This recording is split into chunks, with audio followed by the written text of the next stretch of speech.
Good morning, Grenada, Carriacou, Peter Martinique, the rest of the Eastern Caribbean, and all those of you listening in Radioland. I am CJ, and this is Real FM 91.9 and 91.5. We are broadcasting from Main Street Cities in beautiful and historic St. Patrick. Good morning to you. Good morning, CJ, and good morning to the nation. Good morning, and how are you? I'm blessed. Good, Good. good. Go right ahead. Thank you. Father, this morning we thank you for another lovely day that you have created, Lord. We thank you because we are your created being, Lord. So the earth is the Lord's and the fullness thereof, they that dwell therein. And Father, this morning, even as we come to you, we know you're a great God, you're a mighty God, you're a God of wonders, you're a God of miracles. You are the same God yesterday, today, and tomorrow. You have never changed, Lord. We cannot change because you are immutable. God, we thank you this morning that we can stand on the premises of your word that, Lord, whatever we ask in faith believing, we're going to receive it, Lord. You said if we have faith like a grain of mustard seed, we say to these mountains, be removed, and they should be removed, Lord. Father God, nothing is impossible with you. You're the one who send the rain, the seed time, the harvest, Lord. And you said we should not worry about tomorrow because tomorrow will take thought of itself. And God, you said we should consider the lilies of the field, the birds of the air, they toil and spin not. Yet, Lord, you clothe them and you feed them. And God, when we look at them, you said that not one of them would fall to the ground except you allow it, Lord. And God, our lives are more significant and more important. If you care for the grass of the field, the lilies, and the flowers that spread out so wide in the morning and it is soon withered, God, how much more you care for us as your created being, Lord. So you created us in your likeness and your image, and you created us because we could have relationship with you, Lord. Of all the things that you have made, you said when you made man, you said it was very good, Lord. And you said it was not good for man to be alone. That's why you make him a helpmeet. And God, you put them in that beautiful garden to dress it and to care for it. But we know the enemy, the subtle one came in, and because of the disobedience of one man, you said sin entered into the world. And so by the obedience of one man, many would be made righteous. And we thank you because Jesus Christ came to take all our shame, all our sorrows, all our pains, and oh God, you said all of us are born in sin and shaped in iniquity. All have a sinful heart. All have sinned and come short of the glory of God. So God, there's none righteous this morning, but God, we can be clothed in your righteousness when we come to acknowledge you as our Lord and Savior. When we come to acknowledge, Lord, we are helpless without you this morning, God. And this morning, even as we come, we can see how the heart of man is deceitful and desperately wicked above all things. Oh God, you said, who can know it, Lord?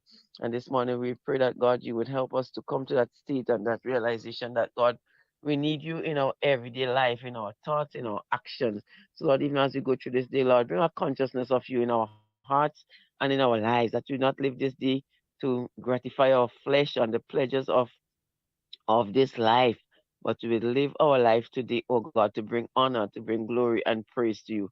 May even as we rise this morning, we would rise with a grateful heart, with a thankful heart, and saying, God, I'm thankful to be here this morning. I'm thankful that I can live, I can move, and I have my being within you, because apart from you, God, we are just dust and ashes, Lord. And Father God, this morning, teach us how to number our days, as the psalmist says, so we apply our hearts unto wisdom. Teach us how to live with each other in love and peace and harmony. Teach us how to forgive each other their trespasses as we expect you to forgive us. We don't expect you to forgive us if we cannot forgive the very person we are looking in the eyes day to day, and they would have trespassed against us. They might have said something or done something, and we cannot forgive them. We cannot get past it, Lord. So teach us, Lord, how to do that. This morning, Lord, I pray that you'd watch over us as a nation, as a people, as the whole world is in your hand, oh God, this morning. There's nothing hidden from you, and there's nothing we can tell you that you do not already know. Father, I thank you for the long weekend. I pray, God, we'll be able to hear some good report that things went well. We continue to ask you to watch over our city, watch over our nation, oh God. Preserve our going in and our coming in, Lord. Today, even as our students return back to school, and many of us go back to our jobs, our businesses, oh God. Pass by today and speak your peace and speak your comfort, Lord, wherever there might be tumult and war and difficulty, sadness and brokenness, oh God, this morning we can look to you because you are the God who fixes everything. You are the God we can call upon and you can answer prayers. And God, this morning we just pray that you will watch over our nation. Be clear to even as she deliberate on her program, Lord. And just Lord, continue to keep them in your hands, Lord, even as they share with us good information, Lord. I pray that you would be able to take it to heart. And Lord, bless everyone today. And we give you thanks and praise for all of your goodness, all of your mercy, and most of all for your love. You love us despite who we are, Lord. And you are your face is always turned towards us, Lord. But you know our sins and our iniquities sometimes cause your face to turn against us. But God, we know you love us despite who we are. And this morning may we just be thankful for another day. And may we just give you praise, honor, and glory as we go through this day. Help us to whatever we find to do it to ought with the best of our ability, with all our heart, as not unto pleasing men, but as unto pleasing God. And knowing God, you're the one who reward and you're the one who give blessings. So we give you praise and thanks now in Jesus' lovely name with thanksgiving. Amen and amen. Amen to you. How was your weekend? It was good. A relaxing one. Okay. I didn't Okay. go anywhere, I just stay home and Well, that's good. Sometimes do you just some have to walk stay around home the and house and veg, you stuff. know. You stay home Yeah. and think about life and where it's going and, you know, all that jazz. But that's good. Sometimes you just have to just relax and just take it. Yesterday, I just cleaned my window thingy. You know, all that Sahara dust and the blinds, you know, the Venetian blind Yeah. thingy. Oh, yeah, yeah. Had dust galore. So I just did that yesterday. I was doing my workout doing that. So, you know, Yeah. but it was good. Yeah. Yes. So thank you so very much. Mhm. And we shall You're chat. welcome. Okay, bye-bye. To look like the first day they were made. Hey, give us a call on 442-4645 and 442-9726. Classic Furniture, Grenada's homegrown furniture producers.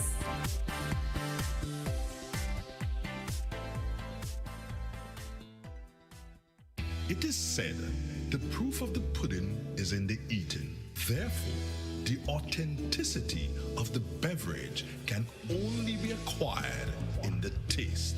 A taste which is original to Antoine de Beauregard Industries and comes from a combination of spices and local rum, which can hold its own all over the world. Woodman, a strength which speaks for itself, a taste which stands out from the rest, bottled with care, which speaks to perfection. Try Woodman today and be stunned by a flavor as never before. Let your palate savor that which is produced locally. Do not be deterred by substandard products. Our taste speaks volumes and sets us apart from the competition. You will be satisfied with every sip of our product. Say rum, say Woodman, feel satisfaction. Now that's quality. Tourism is me, tourism is you, tourism is everybody, and tourism connects us all. Did you know that tourism generates revenue and foreign exchange earnings? Did you know it stimulates infrastructural development and facilitates cultural exchange among people? You must know tourism is linked to all industries, from agriculture to construction. So support the industry today and be welcoming to all our visitors. Tourism is my business. Tourism is your business. Tourism is our business. Listen one and all. Tourism connects us all. A message from the Ministry of Tourism and the Grenada Tourism Authority. GRENDEC Community Partnership Initiative. The theme for the science fair is water and energy strategies, the key to sustainable development. It encourages students, it promotes caring for the environment, sustainable development, and we want the students to display practical activities and real-life situations of what is really going on out in their environment. And we look forward to companies like GRENDEC continuing to see the relevance and significance of something like a national science fair. GRENDEC, energizing our community.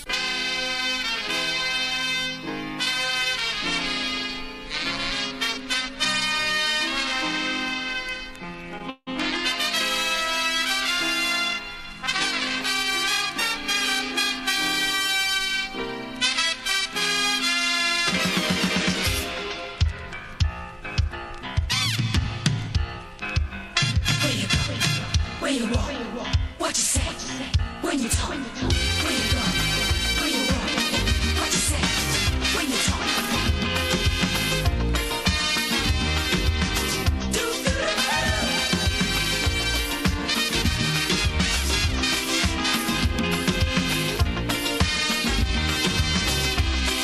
It's a hungry world out there.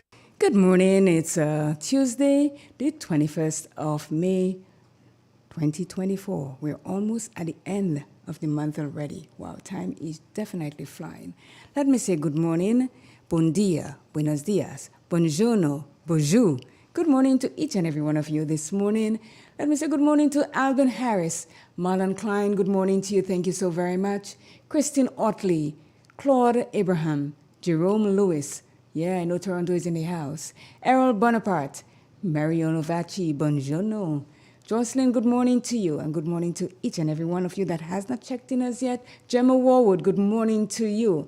Good morning to the Glenn family out there from Marley. Good morning to the Robinson family out there on Hill Street. I have to say it for you early because when the next one comes in, he does kind of forget.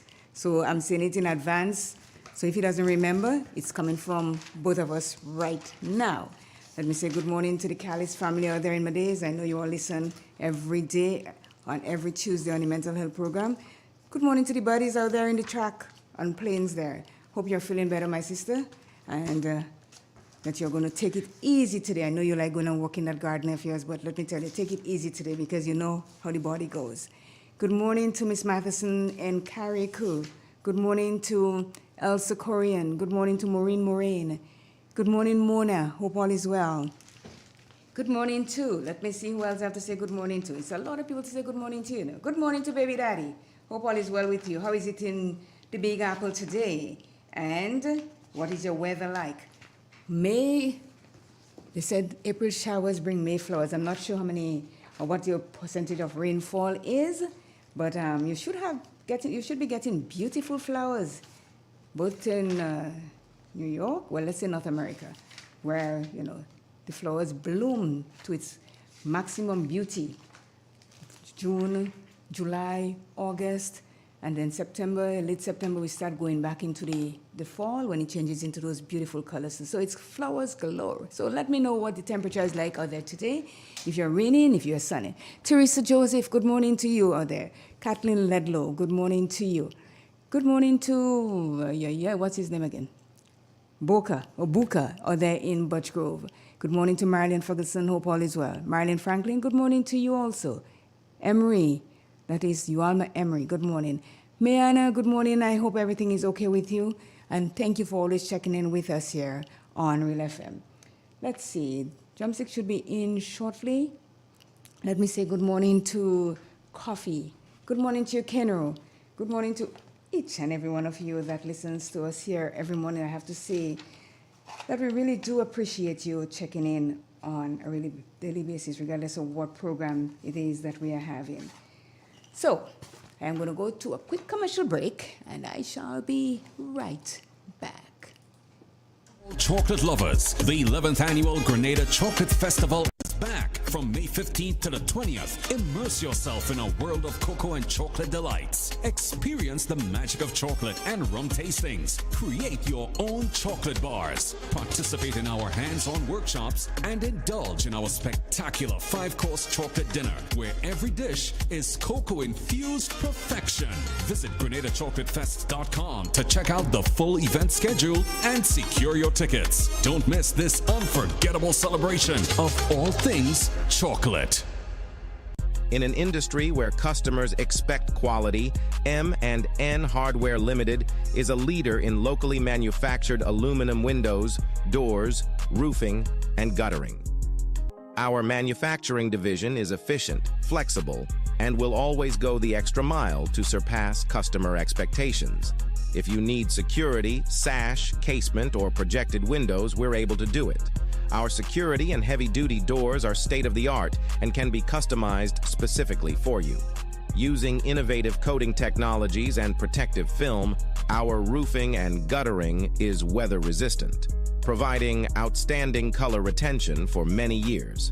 Available in 24 and 26 gauge and a variety of color options. We are the leading company, a family that is proving to customers they can have their dream products. M&N Hardware Limited. Foundation to roof, let's build together. In our part of the world, we need to be prepared for natural disasters like storms and hurricanes, even outside of the season. I'm sure you'll agree that keeping our loved ones, homes, and businesses safe is important. So, I came up with a few quick tips to help you stay safe. First, make a family disaster plan and ensure that everyone in your household is familiar and comfortable with it. Remember to add batteries and flashlights to your emergency kit.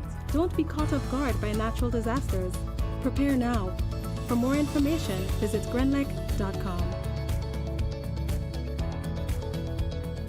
In 2024, the Grenada Invitational will celebrate our Grenadian sporting heroes as we celebrate 50 years of independence and 40 years of participation at the Olympics. Thursday, June 6, beginning at 4:30 p.m., our international track and field stars will compete against the world's best at the Kirani James Athletic Stadium. This is Kirani, and I'm happy to announce that I will be participating. My name is Anderson Peters. I'm pleased to announce that I will be participating in the 2024 Grenada Invitational. Tickets are now available at the Grenadian Optical, Maxis Bar, Licks and Bites, Mega Force Promotion Office at the Bruce Street Mall, and GoToFed.com. Thursday, June 6th, the Olympic send-off.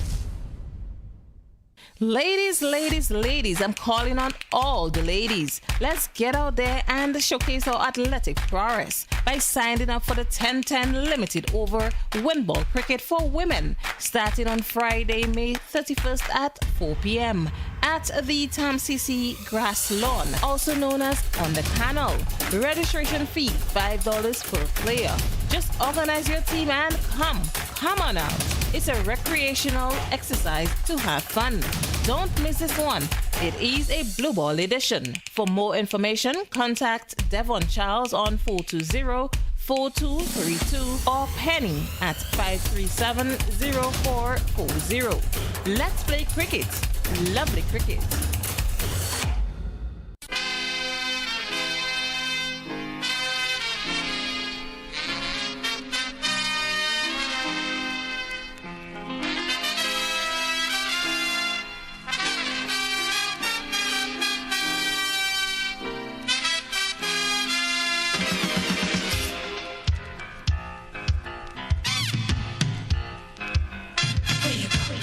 Where you walk, what you say, when you talk, where you go, what you say, when you talk.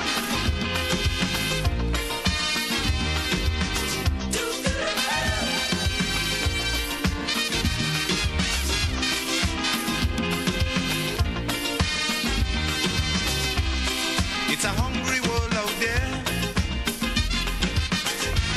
with everybody scrambling to get a share. Wolves in sheep clothing, boats of prey waiting to swoop down on you, and there's no telling what they'll do. It is 20 minutes after the hour of 7 o'clock, and I'm going to check into the Maurice Bishop International Airport to speak to Andre Charles. Good morning to you, Andre, and how are you? I'm fine, and good morning to you and to listeners of Real FM. And here's weather for today, Tuesday the 21st May, 2024. Currently it's cloudy, winds are from the southeast at 13 miles per hour. Barometric pressure, 13.2 millibars. That's just about normal and rising. Present temperature, 28.9 degrees Celsius. Relative humidity, 75%. Yesterday's maximum temperature, 32.5 degrees Celsius. Last night's minimum, 27.2 degrees Celsius. Over the past 24 hours, 0.1 millimeter of rainfall was recorded, which brings the total for the month to 1.7 millimeters. Now to have a look at the forecast, value for today and tonight. The weather is expected to be partly cloudy to cloudy with occasional morning showers. They come in fair as the day progresses. Maximum temperature, 32 degrees Celsius. Winds easterly to east-southeasterly at 12-22 miles per hour. Seas moderate, wave 4 to 6 feet in open waters. Tides will be low at 9:30 a.m., high at 3:30 p.m., and low at 8:15 p.m. Sunset today at 6:25, rises tomorrow at 5:41. Just a repeat of the forecast, that's for today and tonight. Partly cloudy to cloudy with occasional morning showers, becoming fair as the day progresses. Maximum temperature, 32 degrees Celsius. I'm Andre Charles, reporting for the Met Office. Thank you. Thank you so much, Andrew, and have a great day. Thanks, same to you. Okay, bye-bye.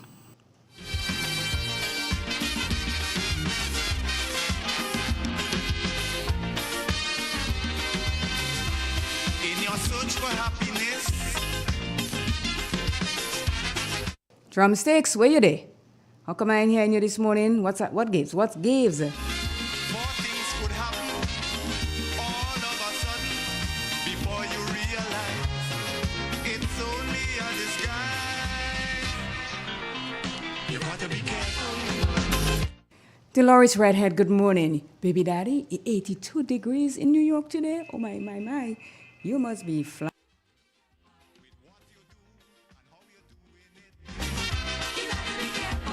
If you do, when you're doing it, you gotta be careful. Something is going to happen to my phone. My phone, I think I didn't hang up properly. It was going beep, beep, beep, beep, beep, beep, beep. That's, that's a good thing. So, baby daddy, it is going to be 82 degrees today in New York. That is short pants and bikini weather. Whoa.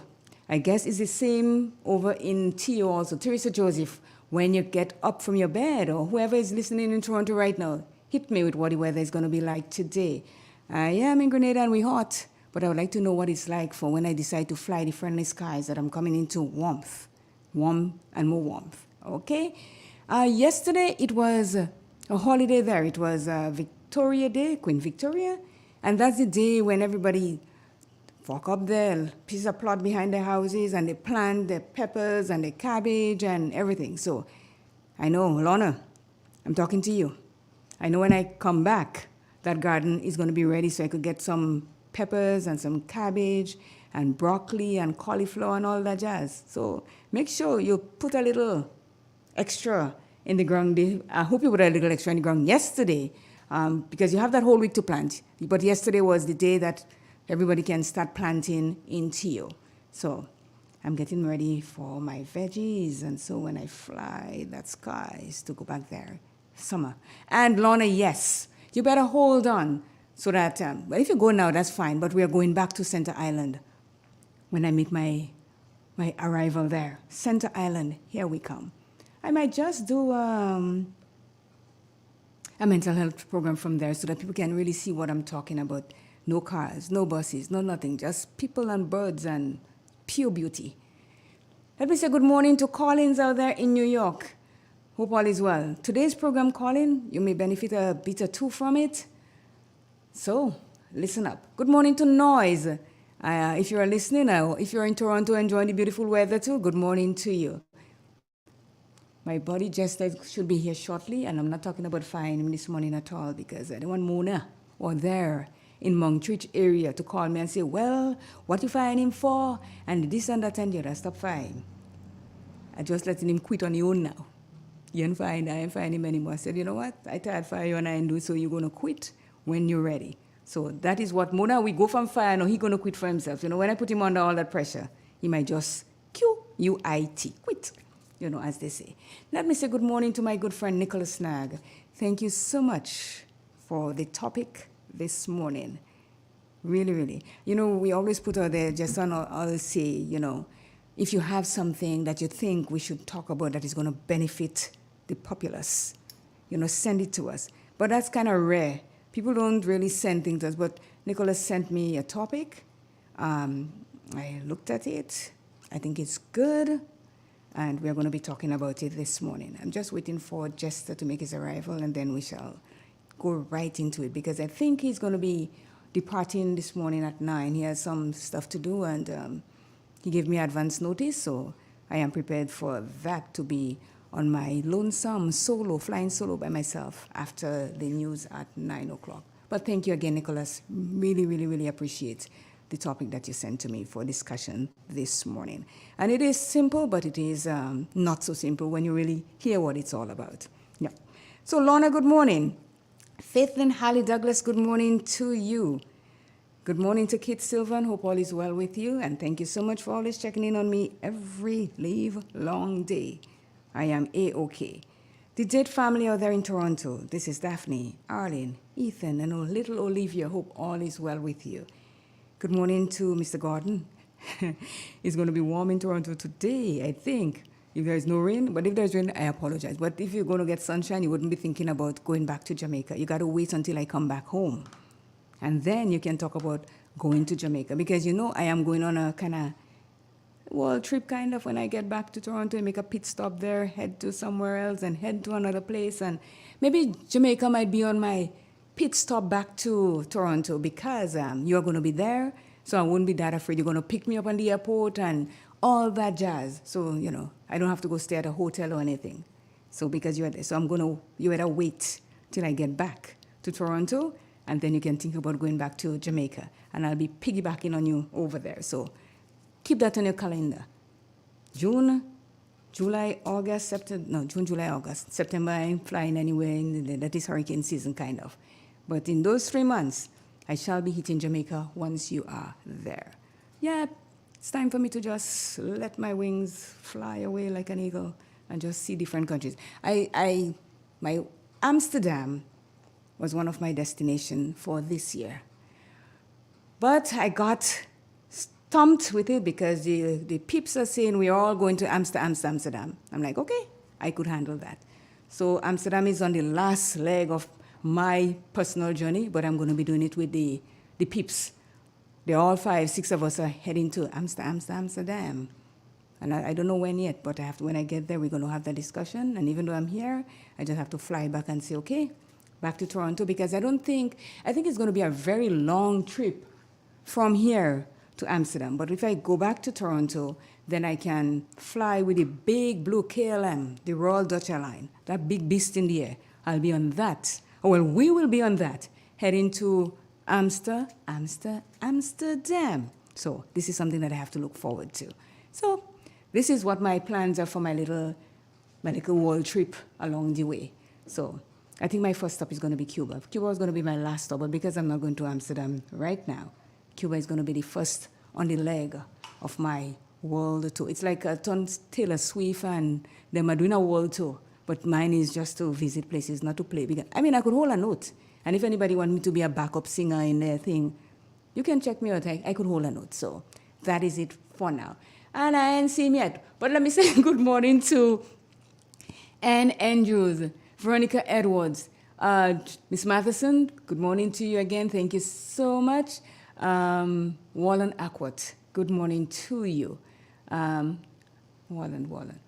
No, that's Jumma, that is from Barbados. I haven't seen him online as yet. I know what's going on with my friend out there with Frank Chadburn. Where are you now? You left the Galapagos Island, you were in Ecuador. Which part of the globe are you on? I'm tracking you to see where you're, because you normally check in to say good morning, and I am here and I'm there. So let me know. From Ecuador, where are you now? Let me say good morning to Bandy and his little ones. Hope all is well with you guys. Antonia Rogers, good morning. Trisha Ganes, good morning to you. Good morning to you, Michelle. Hope all is well. Esther Pascal, good morning to you. Good morning to Judy George. Pat Pierre, good morning. And your other Pierre, William, good morning to you. And I got your message the other day, and it was not me that called, that is say it was your hobby. It was the other one that says that. And I got the phone call, and I said, well, I hope she heard me say it is not your hobby, it is the other one. So good morning to you. And I know that you're sitting there with your radio and waiting to hear what we have to say this morning. And people, he has arrived. Arrived. Wallen is from Grand Roy. How is it down there this morning? Did you get a little of that pitter-patter, like it's raindrops coming down, pitter-patter? Did you get that? Because we got some out there in Plains this morning, or last night as a matter of fact. We had a little bit of raindrop. I'm not sure if it's going to do much for my green onions and my bok choy and pepper tree, but I didn't have to wet anything this morning in a bucket. I'm having a hard time wetting things in bucket, you know. It is not something I do take my hose and just spray the plants and so, but I'm hearing that if I take my hose, the police might jail me, and I'm staying in an area where I have police, and more police. So I don't want anybody put me in, what you call that again? Handcuff, and take me to jail where Jester might have to come and visit me with a bubble for me to eat, because I kind of does not eat any food. So if I go to prison, Jester may have to come and bring a sandwich or something for me. So I am following the law. I am not using my hose, but I'm putting water in a bucket with a spray can, and I'm wetting my plants and so on. I have to do what I have to do. So this is it in a nutshell. Good morning to you, Jester, and how are you? Claire, good morning, and good morning to the listeners and viewers of Real 91.9, 91.5, www.realfmgrenada.com. Well, look at you. Make sure you keep that voice right through the... Oh, my gosh. Make sure you keep that voice right through the program. You come up with speed and just stay with speed. What's wrong with this girl this early morning? You see this. I just said, make sure you keep the speed with what it, and you'll start to say something is wrong with me right there. Let me put it in perspective for you. I am sitting right in front of you here, yes? And 1 second, I will fight with you. Let me just do this. Let me see a little. I mean, your head's so big, it's not funny. I'm sitting here in front of you, and every day you see me and you ask me what's wrong with me. Anytime you see me is what's wrong with me. Do I look as though something is wrong with me, Jester? The people realize how early you start attacking me. Attack? Yeah, look what you're telling me. What did My head is so big. Well, look at that head. Okay. Look at that head. Okay. Compared to my head, look at my head here. And your head.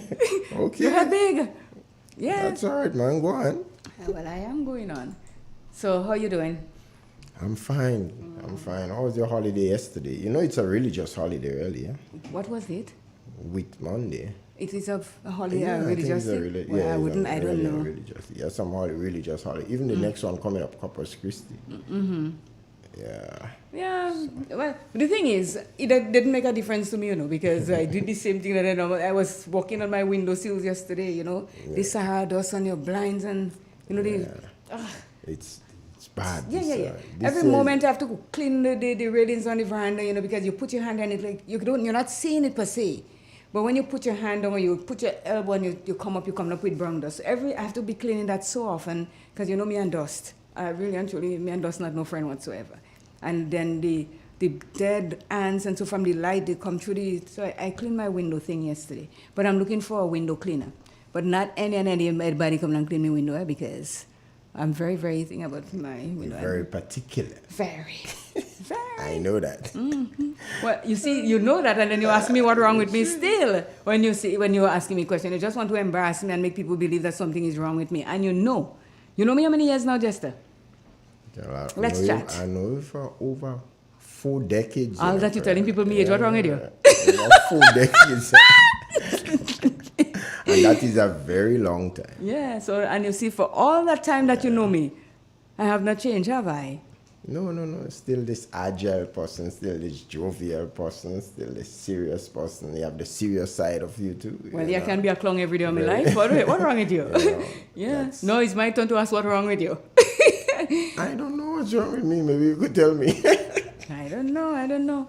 Yeah, I mean, I've known you for that long a period of time. And even though we say it every day, people still don't get that nothing is going on between you and I. People are still questioning what's going on with Jester and Clay, so let's tell them what's going on. Oh, they are foolish to be thinking like otherwise. They don't realize we don't cross certain lines, No, you could be so good and you don't cross certain lines that they don't understand. And we've been back in Eagle Super Strikers was a club that used to have a lot of social events, We used to work hard, really, but we used to also have social events, and have fun. We went on parade together. Yeah. That in the days we were the bomb.com, nobody couldn't touch us. The police are still mad at the police band, honestly. Yeah. Still mad at that police band that took the first place. And it's just because they were the police band that they got that thing, Because we were like precision matches like no tomorrow, because a lot of us were in the cadets, that was on Eagle Super Strikers, and we could have matched for breakfast, for lunch, or dinner, everything. We were that good, and we went. So this is So how Eagles far. back then, Eagles was about the first team that have the involvement of women in football, because we didn't used to see no other team that was displaying. And there were just two of us, you know, Yeah. to start off with. It was myself and Francesca, Right. and then Almonds and Patty and the rest of them came in, and yeah, it was a good. Those were the days when we used to have real fun, you know, no big deal, everybody just together, and so that's how long I've known Jester, and I've traveled. And when I come back, we see each other and stuff like that. But when I say we see each other, I don't mean what you all are thinking. I have to, you have to be very careful with the words that you use, you know. I see Jester and we chat and, you know, we reminisce about things because, you know, we had that Jeffrey Lang guy that sent pictures of all the years that Eagles and all. And when you look at us, some people are like, what? That was a pure mugshot, you know, man. Yeah. Pure mugshot. They could put us in prison with that pictures and them that we took. Claire, and speaking about that, you know, people like Jeffrey and them, they understand the importance of keeping records as compared to we Grenadians. We have a problem with keeping records. Yeah. I'm pretty sure now that if we were to go to McDonald College to pull up and see in the archives, what are the proof that Jester Noel like run a 4x4 leg from McDonald College back then in Intercal in 1986? You wouldn't see that. What 1986, what month was that? March? Well, Intercal time. That is around March, and I left in October. So I left the same year you broke that record. You ran 4x4. 86. I left in 86. Well, I didn't break record, but I was part of that Intercal team from McDonald College. Myself and Bushies and. So now it's time for them to pull you up now and get that information and put it in the archives. And some people may find it hard to believe that Jester ran it. No, I know you could. I know you could run. I also used to throw javelin for the school too. I didn't know that one, but I knew you could run. Yeah. And now you have your little offspring. That with proper training and so, he is going to be a force to reckon with. Yeah, honestly, he is. He's going to. Because, you know, he and I come good little body, you know, and he see me come. So, you saw me run? Oh, yeah, I saw you run. I said, and you were good. I said, you were fast. You know, he hugs me and he see me. And you know, the first time I saw him was when he ran that, and you remember he had the accident in the car. And I think after that, he just got to get a little closer to, so I'm not that bad after all, you know. Yeah, people still like me. People still like me. Even the little ones like me. So but he's going to be good with proper training. And he's not just into running; he's into football also. So he could be let me see, might be like Mike, no. Maybe like Deion Saunders, like prime time. Prime time could play baseball, prime time run, and he did the football. So he could be multi-talented well, two in sports. I expect him to excel in is football and athletics. Trying to get him to become a 400 specialist. I think he has the ability. Yeah, he's good, and he glides. As a matter of fact, he's now training with the national under 14 team. Training to make that national squad. That's so good. He usually goes down to training on a Saturday morning. So. You know, all I always say to parents is this. Whatever it is that your child or children have interest in, do not shoot them down. Support them. Of course. Because this is what they are telling you that they love. Yeah. And if you want to say, oh, well, you know, boy, that ain't good for you. This is not about you. And it's not about me. It's about what the child like, and support them. Give them your 100% and watch them fly. Yeah. That's all you have to do. Just support. If they want to be a janitor at a school, they're going to be the cleanest one. Maybe I could give them a little tip on that. Go into the corners with a toothbrush. You know, take a... Clear. So as the world turns, girl, what end up happening? You know, Iranian president, He died in a helicopter crash. Yes, I saw that. Yeah.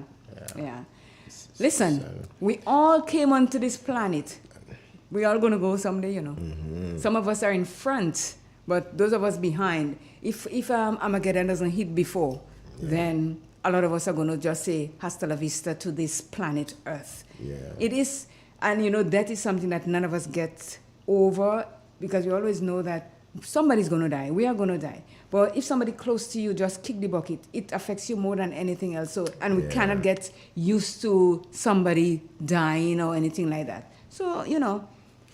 And sometimes it's violent. Some people die violently. Some die in peace. But I always say, if I have to clock out, just let me go and sleep and that's it. Don't wake up. It'll be that way.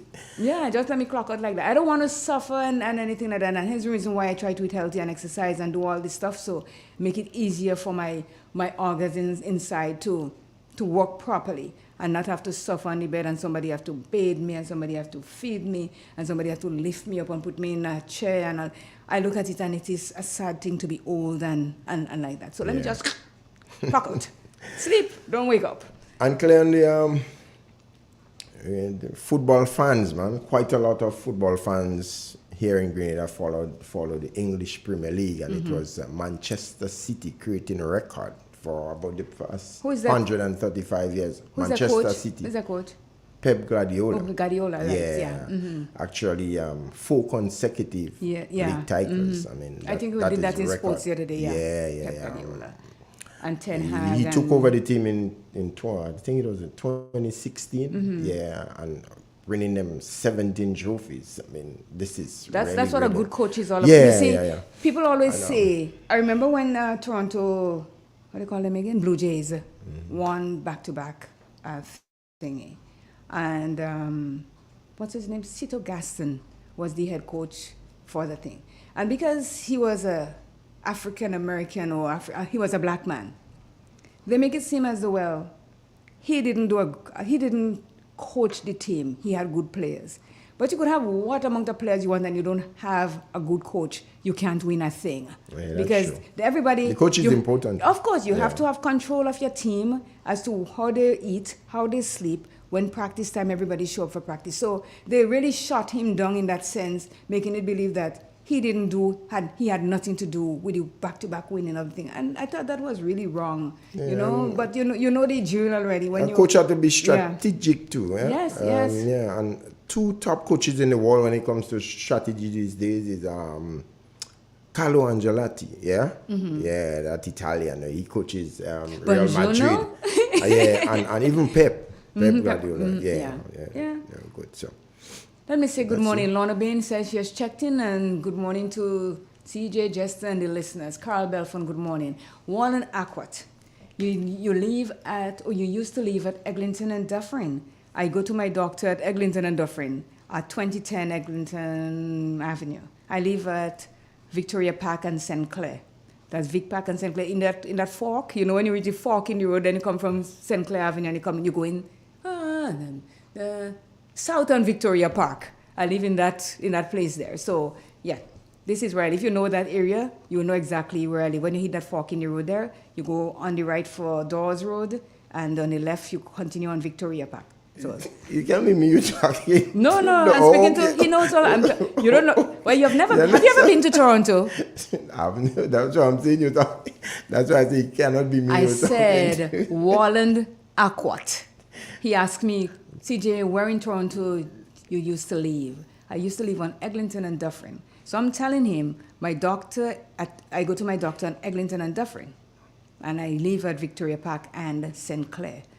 Namesake, but that one is spelled CLAIR. Go on, man. Go on with your bad self. Go on. Wendy and Maguire, good morning to you. Louisa Williams, good morning. So just it is 7:45. It's 7:45, and it's time for us to get into. You're not saying good morning to your regular people?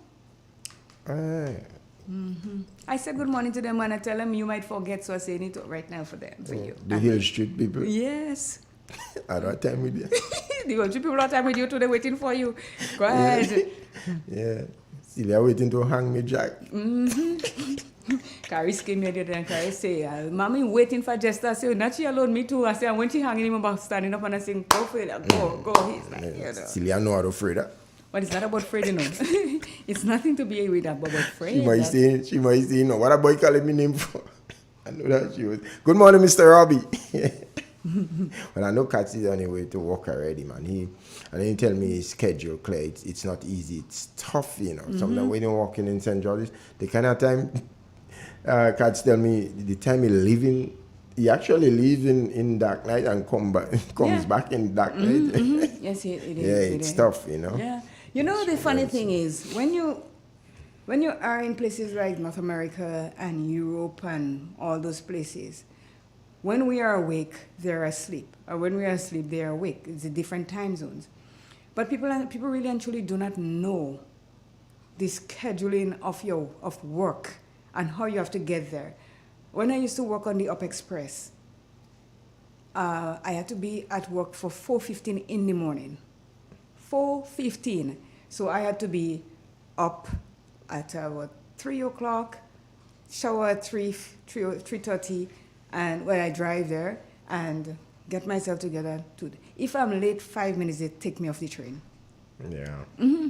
They take you off the train. So it is not something that we play with time, and that's why you see I am that mad about when people are late coming to places, because you have to be disciplined on when you're working places, especially places like the subway and so, because if you come late for your train, that means you delay all your riders, eh? Yeah. And once one is late, ever. So if I go, like one morning, through no fault of mine, traffic, there was an accident when I was coming, and I couldn't move. So I called the supervisor and I says, listen, there's an accident right on the Gardner. I can't make it for the 4:15 train. And he said, no problem. If you don't call, because he has someone that he can put in my thing to do the first trip for me from Union to Pearson, and when that train comes back, I can get on. But if I don't call and speak to someone, then they can send me home for the day. Well, speaking about time, let me stick up in because it's just so crucial about time these days. And the Ministry of Social Development, Housing and Gender Affairs, they had a nice event at Rose Hill because International Family Day was celebrated on last week Wednesday, but they had the observance of it at Rose Hill on Sunday last, It was a fun day, you had the portrayal of daddies can cook and, all sort of games and things. However, my issue is again, is the time. The official ceremony was scheduled to start at 2 p.m. It didn't start not until about 3, Yeah, and I keep wondering, I thought it's a ministry that have so much human resources, because it's a big ministry, with the workers, and I don't think financial resources is a problem. So I'm wondering what, there seems to be that little lack of, But at the end of it all, it really, really was a nice activity, and I would love to see them, coordinate much better when they're having these events, Okay. This is not to put them down, but just to try. To make them better. Yeah, Make them know time is that is one of the things that is killing us as a nation, I believe. I say that all the time. Yeah. And even though they may have the resources and they may have this, but if you're not executing things on time, because once you start late, you're late. Like the other day, I had to go for a massage at the Fortune guy, and he said to me, come for 1. And I got there. But somebody started the day late with him. So I had to be pushed back to the time that people might think that I'm crazy, Jester.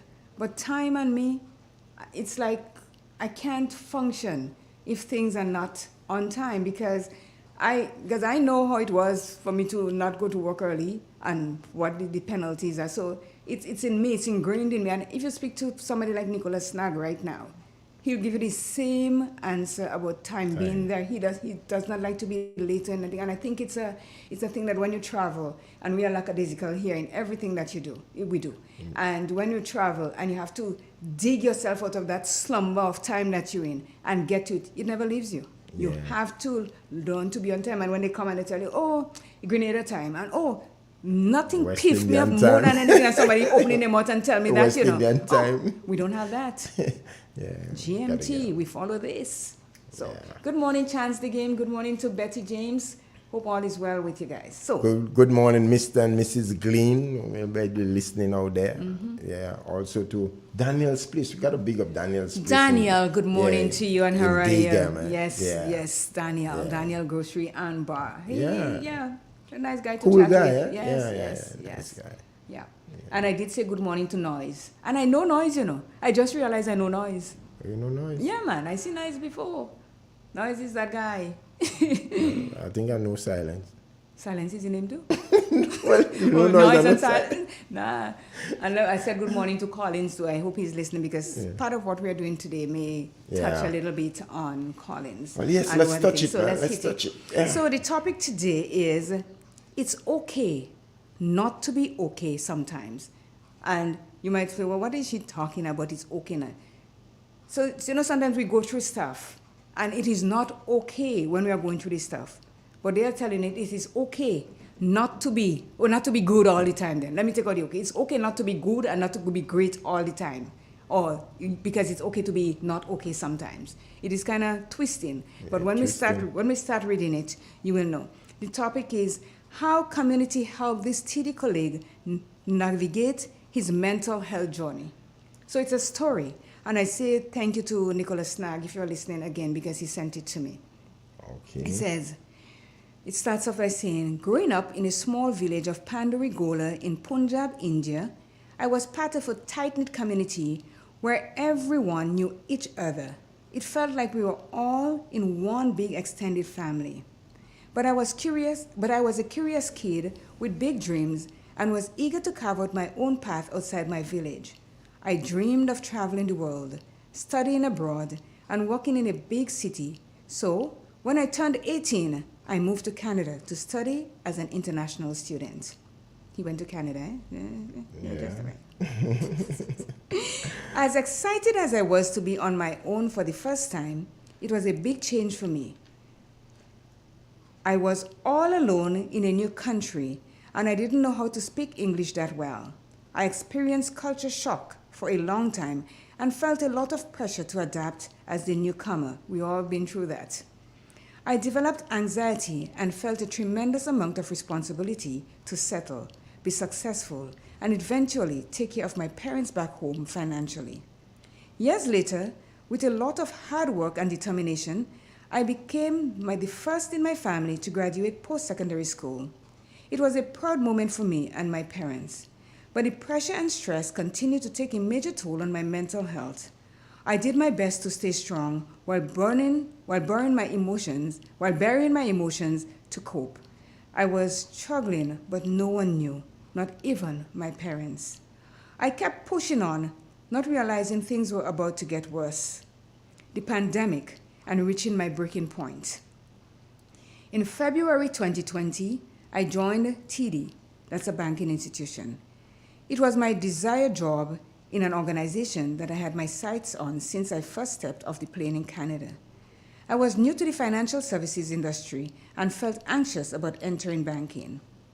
A month into my new role, I tested positive for COVID-19. The pandemic had just started.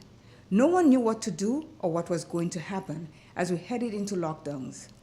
I was not prepared to get sick so soon after embarking on my new career. My feelings of anxiety intensified, and I started to question everything. I didn't know when I was going to get better. I was scared about being sick and losing the job I had worked so hard for. Having to ask for time off to recover from COVID-19 was stressful, and I was nervous to approach my leaders with my concern. But after I talked to them, I felt a huge sense of relief. In turn, my leaders were very supportive and encouraged me to take the time I needed to get better. Still, like many Canadians, as the pandemic and lockdown continued, I felt isolation and stress affect my mental health once again. I worried a lot. It felt like there was going to be no end to the global health crisis. Things were also starting to unravel in my personal life. I couldn't focus. I felt alone, and I didn't have anyone to turn to. I found myself missing the sense of community I had back home. At one point, I wanted to resign from work because I felt so overwhelmed. I wasn't convinced that I needed counseling or therapy, as I thought no one would understand what I was going through. Growing up, seeking help for mental health wasn't normalized in my family or community. We just never talked about it. I believe it was considered weak to talk about your feelings, so I stayed silent. I smiled on the outside, even though I was hurting on the inside. But deep down, I knew that I wouldn't be able to hide my struggles for much longer, and thought maybe it was finally time to try something else. Getting support for my mental well-being. My mental health was at a point where it was impacting my well-being and daily work. Because it had reached this point, I eventually gathered the courage to talk to my leaders at the institution about what I was going through. I was so grateful that my leaders showed up for me during this challenging time and encouraged me to seek professional help. Going to counseling was the first big step towards my healing. Recovery wasn't an overnight journey, and it's something I continue to work on. I started by focusing on small steps to improve my mental health each day. I began working out, meditating, and spending time outdoors.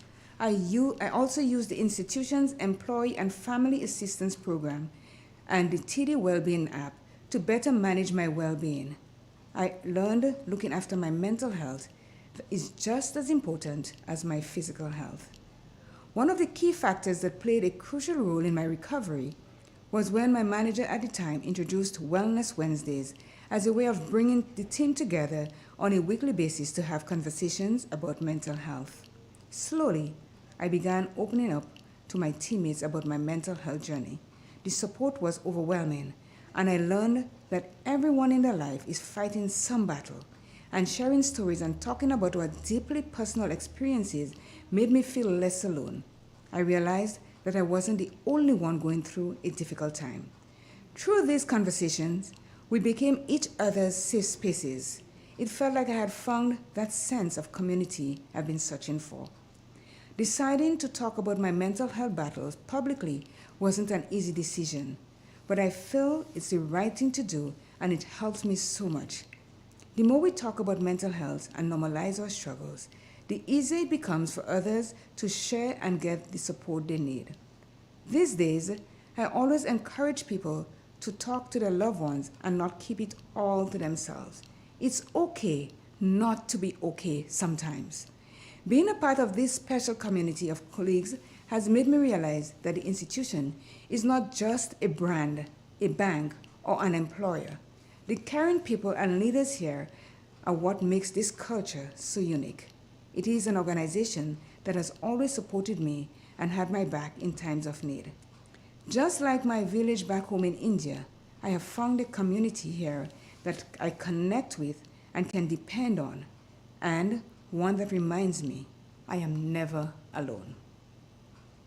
I thought that was so touching, Jester, because a lot of us go through things in our lives every day, and we hide it, we don't talk about it, and we go on as though we are immune to life struggles, and we are not.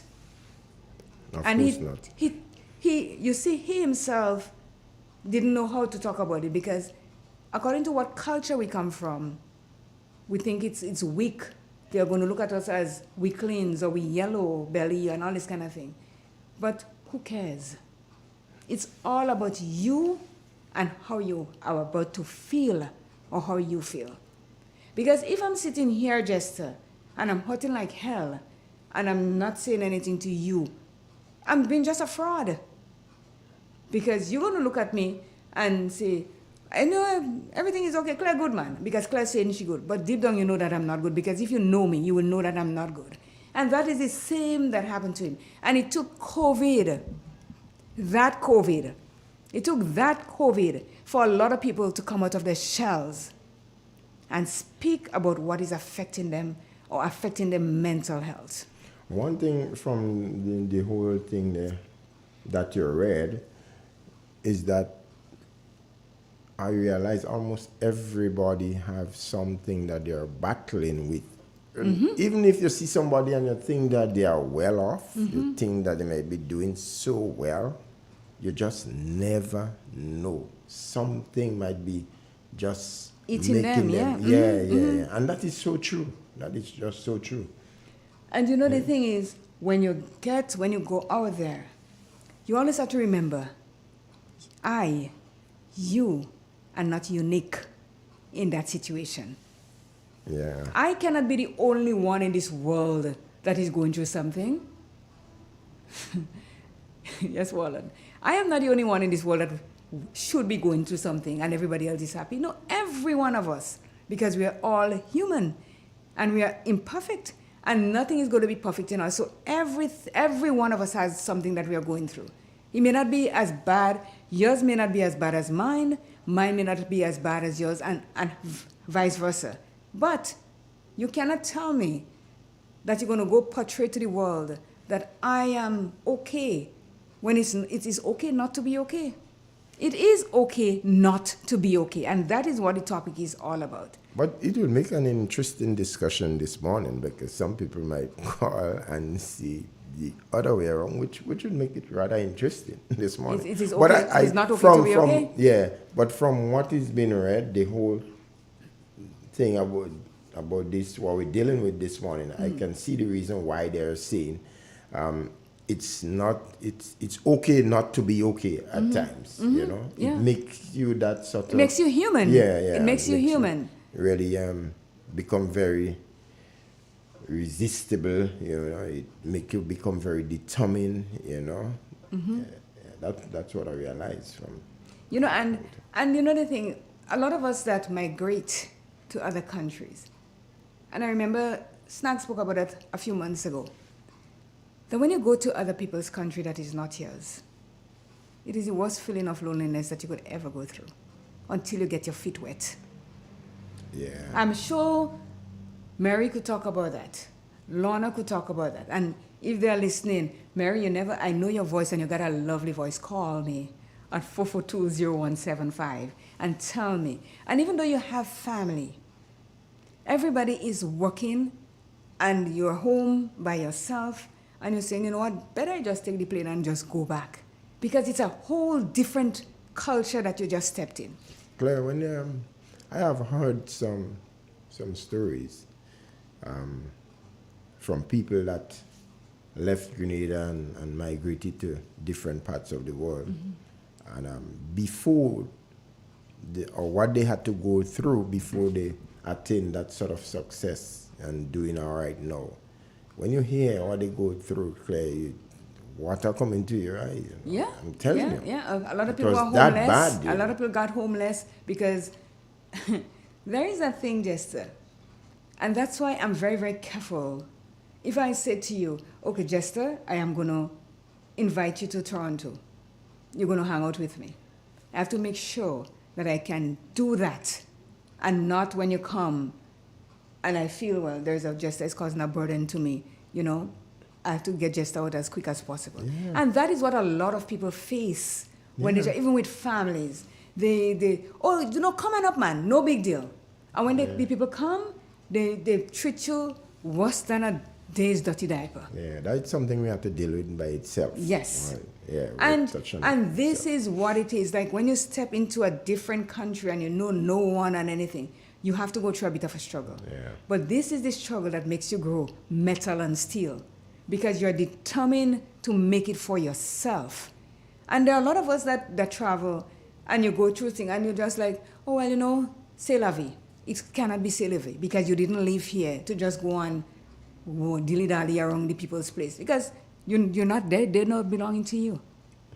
Here is yours. So you have to know what you want and go for it and get out as fast as you possibly can. Yeah, I do agree. Sometimes you got to know when to get out of this. Yeah, you have to know when to hold them and know when to run, you know? That's what Kenny Rogers said, not me. You have to know when to hold them and know when to run and when to walk away and all this kind of thing. Yeah. So, Mary, call me. 1473-442-0175 on WhatsApp, and I know you got WhatsApp. Lorna, if you're listening, just call and give us a little experience as to what we have to go through when we touch down on somebody else's soil. Some of us have it made, you know, you go and you think, but the majority of us did not just go and have a ball of a time in where you went to live or any stuff like that. So, but it makes you better. And this guy that came from India, and we have a call. Good morning. Good morning, CJ. Good morning, Jester. Good morning. How are you? I am good. I'm good. I'm listening to you guys this morning. And, you know, it has brought back so much memories to me. I, too, had traveled to Canada in 1985 my relatives lived in Calgary, Alberta. But when I got there, I thought, oh my God, every time I called Grenada, I think it was a 3-hour difference. And I said, no. It's 6 o'clock in Calgary. It's already 9 o'clock in Grenada. I don't think I want to stay in Calgary. So secretly, I told my 2 cousins that I was going to leave Calgary and I was going to move to Toronto. And I moved to Toronto. I had nobody close in Toronto. But I said, I'm going to find my way there. And you know what? I was in my early 20s. And I stayed there. I remember, I found a job. And having to go to work sometimes, I'd come home late at night. I lived in the Western Road and Dufferin Western Road? Eglinton area. Yeah, Western okay. Road and Eglinton. So I'd leave in the morning. Sometimes I go to work at night, and I got the St. Clair streetcar, which would take me over to Western Road there. Yeah, the 512. Exactly. And it was a struggle for me. At one point, I decided, okay, to keep myself occupied, I went and I volunteered at the York Community Services. They were just north of Kiel and Rogers Road. And, people who were undocumented, they were able to go there to see doctors. They were able to get legal advice. They were able to get, if they had a tenancy problem, they were able to come there. And, it was a really, really, really good experience.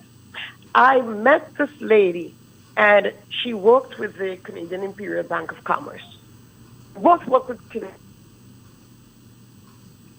Hi. You broke up. You broke up a bit. I found a job with CIBC at 750 Lawrence Avenue West. That was right at Lawrence and Molly. Yep. And I met this lady, and she was going through some things. And you know what? Claire, it's very unfortunate that even in Grenada here, you talk about mental health issues, and it's a taboo subject. People don't like to talk about it. They don't like to discuss it. And she was going through some things, and then she was sent to a particular hospital. She gave her sibling name as her next of kin. And the sibling refused to go see her while she was in the hospital because she said, oh, she's crazy, and we don't have time for that and whatever. I'm the one who ended up, Claire, going to visit her. And, the psychiatrist there wanted to speak to the family, and nobody would come. And then she said, you know what, why don't I ask this person, if they can come? And then she asked me if I was willing to go there. And I went. And when I went, I couldn't believe it because the psychiatrist was saying what she had was a chemical imbalance in the brain. And the psychiatrist said that this is somewhat genetic. There's a 90% chance that other members of the family same fate. And I called the sister after I had this discussion with the psychiatrist. And that's when she disclosed to me, oh, I have a brother that has the same issue. Oh, my God, and this other person. So, see, they were able to get to the root of it. Unfortunately, I think she got very, very upset following COVID. She was more or less depressed and whatever. And, she was at the hospital and she was on, they were giving her some treatment to IV tubes and stuff. And they said that she just pulled out everything and, she just died. So, that sort of hurt me. And knowing my experience in Toronto, I remember my daughter was traveling on the train one day on her way to school. And when she came home, she said to me, Mom, I met this dummy. Well, you call them dummy. But they're mute, yeah. But they're mute. And she said, I met him on the train, Mom. And I said, oh, my God, what are you doing here? He said somebody from Grenada invited him to come to Canada. He came, and when he went to the person's residence, when the taxi dropped him there, the gentleman had his golf bag. He said, oh, I can't take you on now. He was going on. Wow. On a golf course, I'm going to play golf that day, yeah. He was going on the golf course. It happens. It happens.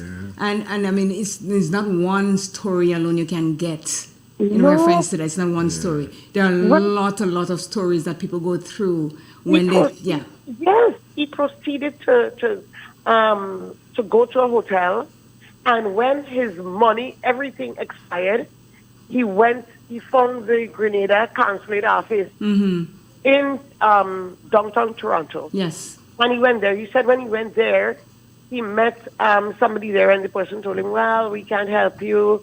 We don't know what we can do. Probably call a shelter and have you go to the shelter. He ended up in the shelter. They stole his stuff. That Sunday after he met my daughter on the train, my daughter gave him the number. I heard the doorbell, and I'm wondering, well, who's at the door? So I proceeded to go downstairs. When I went, I saw the guy. I couldn't believe it. I said, how did you get here? And, he's giving this sign language and stuff like that, And when I realized his situation, what I did, Claire, I sent my brother, who was living with me at the time, to that shelter down at St. Clair and Oakwood to get him from the shelter. I put him in the basement of my house. I had a TV down there on closed caption, so he can look at stuff. I'll give him money. I contacted Canada Immigration to see if I could help him, but after a while they told me I was no blood relative of his. That's the thing, yeah. Unfortunately, yes, I had to send him back. But, although he was mute, he was able to read. He was a very, very Let me tell you, guy. you are not intelligent more than them, eh? I'm telling you straight out. You're not. And after a while, I was known as Mother Teresa in Toronto. Grenadian people from anywhere, any parish in Grenada, if they had a problem, if they were evicted, I took them in. So how come I didn't find you? I don't know. You know what? I was on Tables. I was actually on Tables Avenue, Rogers, and Old Western Road. I'm just kidding. What's your name, though? I know that area is transformed. I heard you said you were in the Eglinton and Dufferin area. No, I'm not in Eglinton and Dufferin. Wallen Aquat says that he is. I used to live at Victoria Park and Segway, Vic Park. Victoria Park. Well, I live in the East End, and he was living he's living in the West End. Well, I was in the West End, and then when he decided, no, we're not staying over here. It's too noisy down there. My daughter moved and had went to one of these new houses in Oshawa. And then my son decided to move. He went to Ajax. Oh, you all moved west. East. East. Yes. So we were at Pharmacy and Finch. Oh, yes. Yeah. There was a Pharmacy and Finch. That's the east, right after Victoria Park. Yes, I know where it is. By the way, what's your name, though? My name is Joy. Well, I'm Andres. Andres, my boy. Okay. Joy. His niece lives in Toronto, and we were in contact, I'm back in Grenada now, though. Okay. I'm back in Grenada. I should be leaving for Canada in the next couple of months. Okay. Because after I came down here, I had some medical back up there and have myself sorted out. Okay. So now I'm down here, and I have to leave because I was diagnosed here, and I was taking medication. I just started losing weight just off the bat, and then my daughter said to me, "Mom, no, go back and check your doctor." And when I went back, when I saw the doctor there, I went up with the medication that I was given here, and I was told that medication was not working for me. So I had to discard it. And I was put on some other medication, and I have regained some of my weight now, so I'm getting there, so. Yes. Well, good to hear you, though. And let me say kudos to you for helping people the way you did, because you may have made a difference in the lives of a lot of people. So, a lot of people, and because of that, I've got to know a lot of families around Grenada. Yeah. A lot of the families around Grenada, because they call and say, "Oh, this person helped me, and look at what, and look at what," But then again, I had my own experience with somebody who was a school teacher. Very, very nice lady. Then she suffered mental health issues, and she committed suicide. That thing. You cannot use the word. Let me tell you now. Let me change your vocabulary for you. You cannot use commit suicide anymore. The person died by suicide. Oh, died. Exactly. Because they were not rational. No. Well, normally, when you do things like that, you're never rational. You cannot be a normal person and then do that stuff. So, well, thank you so much for calling, and hope you'll call back later according to what we have in the program coming up next. No problem. Okay. You take care. Bye-bye. Okay, bye-bye. Have a lovely day. Yes. So, like, people go through different things at different times. We have another call. Good morning. Good morning to you. Good morning, Clifford. And good morning to Morning, Cliff. Good. The lady I spoke to you there, I know her very well, a very nice friend of mine. She's Miss Mancini. Very nice lady to deal with. I had some experience too in St. Vincent and in St. Lucia a little bit. There was a time I went to St. Vincent, to St. Lucia by a nephew of mine who is still living in St. Vincent. When we had about 4 days there, I was almost locked, not almost, but locked out of it. One night,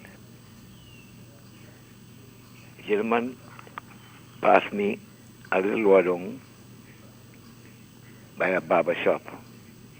And the barber shop was his wife have a son with the person running the barber shop. And he told me about the fellow and whatnot. So I stopped up there, walking. It's in walking distance from the house. And the gentleman passed me there. And because of that, he went home and he locked the door. He locked you out? Yeah.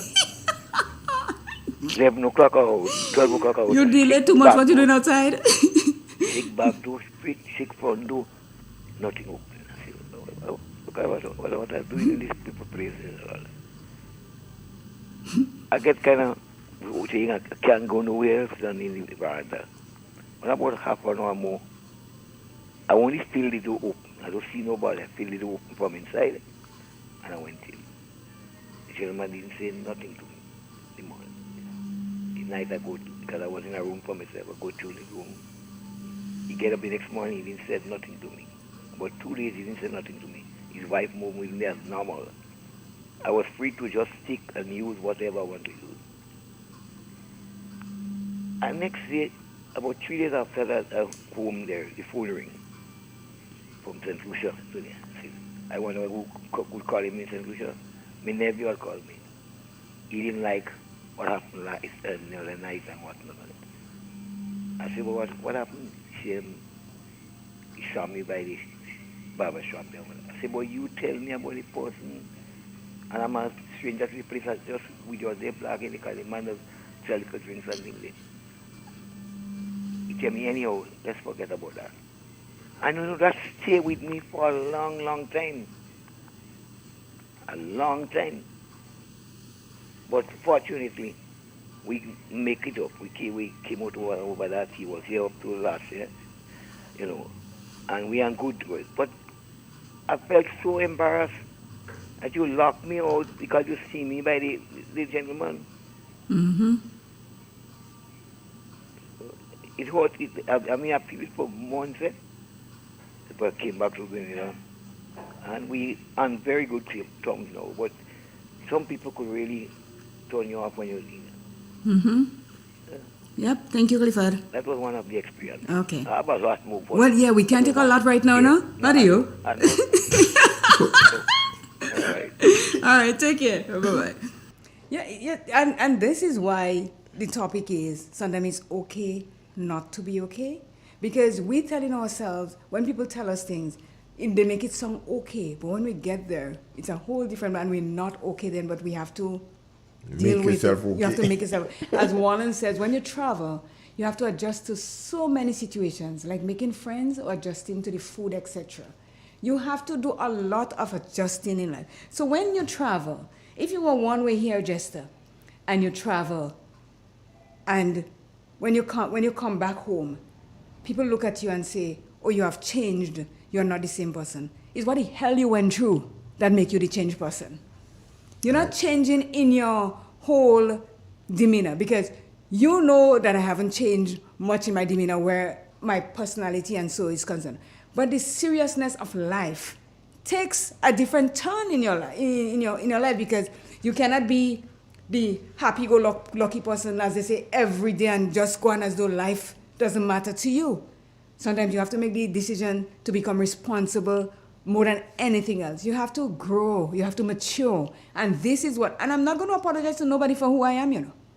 Well, you shouldn't. No, because this is what made me do what I do and achieve what I achieve, because I had to get damn serious. Especially if you're comfortable with what you're doing. So.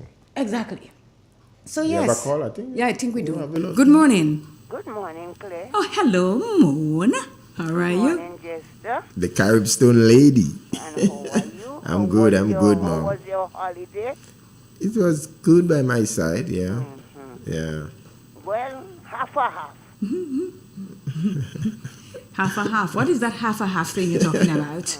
I just tell you half a half. Okay, sorry. Okay? All right. Moons.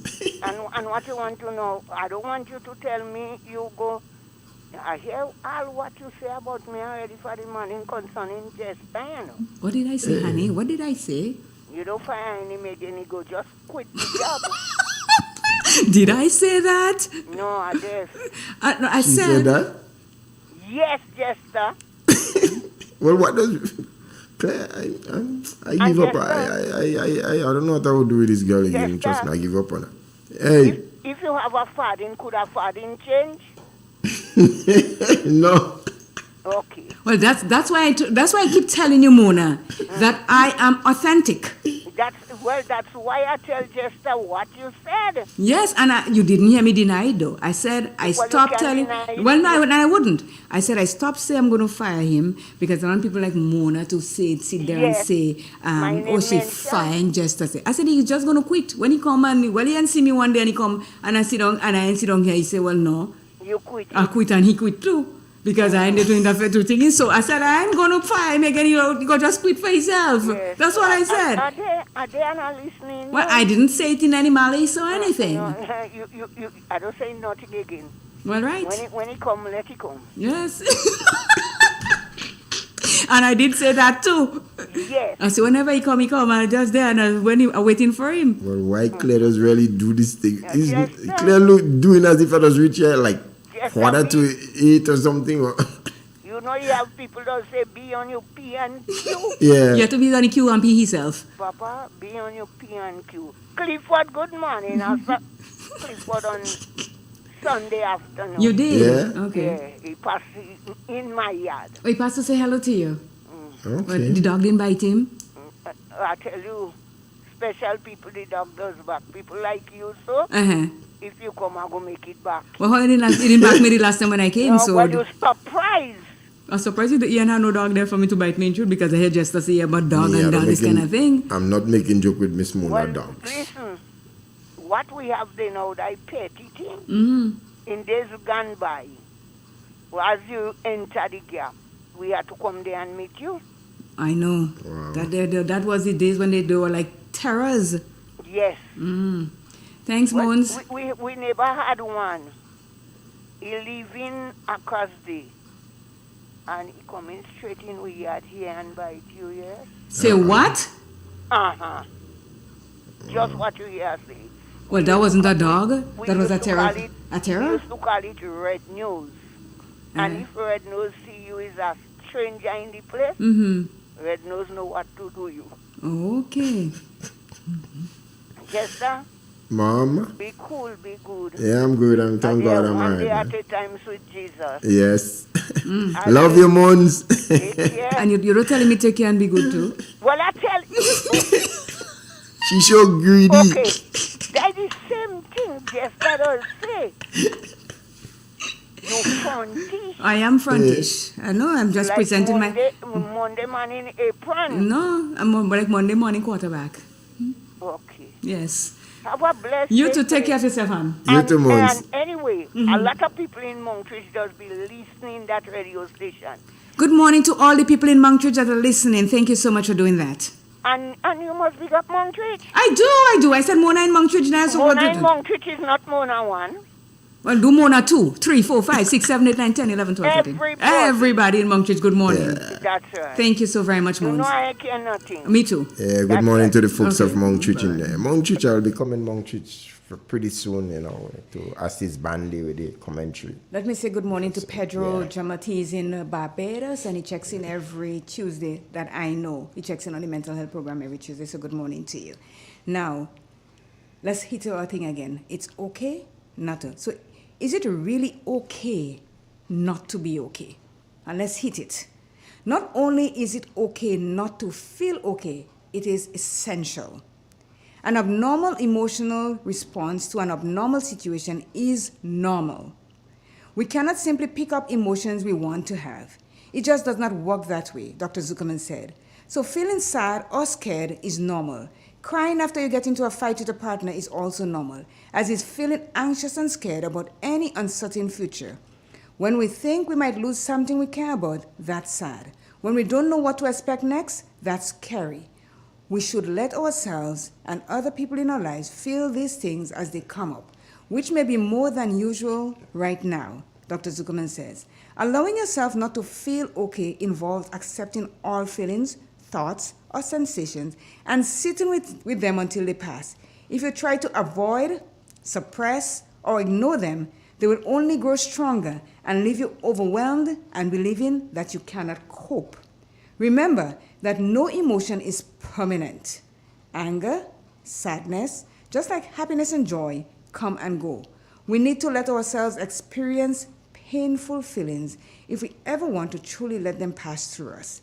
By hiding your discomfort, you're only adding fuel to the fire. The more we avoid internal discomfort, the more isolated we can become, the more anxious we get, and the more depressed we can feel, Dr. Zuckerman says. We need to not only feel, but also acknowledge our legitimate emotional responses to situations. Efforts to avoid or ignore them can isolate us during times of need and perpetuate the stigma that mental health issues equate to weak-mindedness. When we pretend that emotional pain doesn't exist, she explained, we send a message to our brain that whatever the emotion is in some way bad or dangerous. If our brain believes we are in a dangerous situation, our body will respond as such. For example, we may experience rapid heartbeat, shallow breathing, and a natural need to unnecessarily avoid the misperceived dangerous situation. When we avoid any kind of emotional discomfort, even physical pain, we end up unintentionally making those feelings larger, louder, and more overwhelming.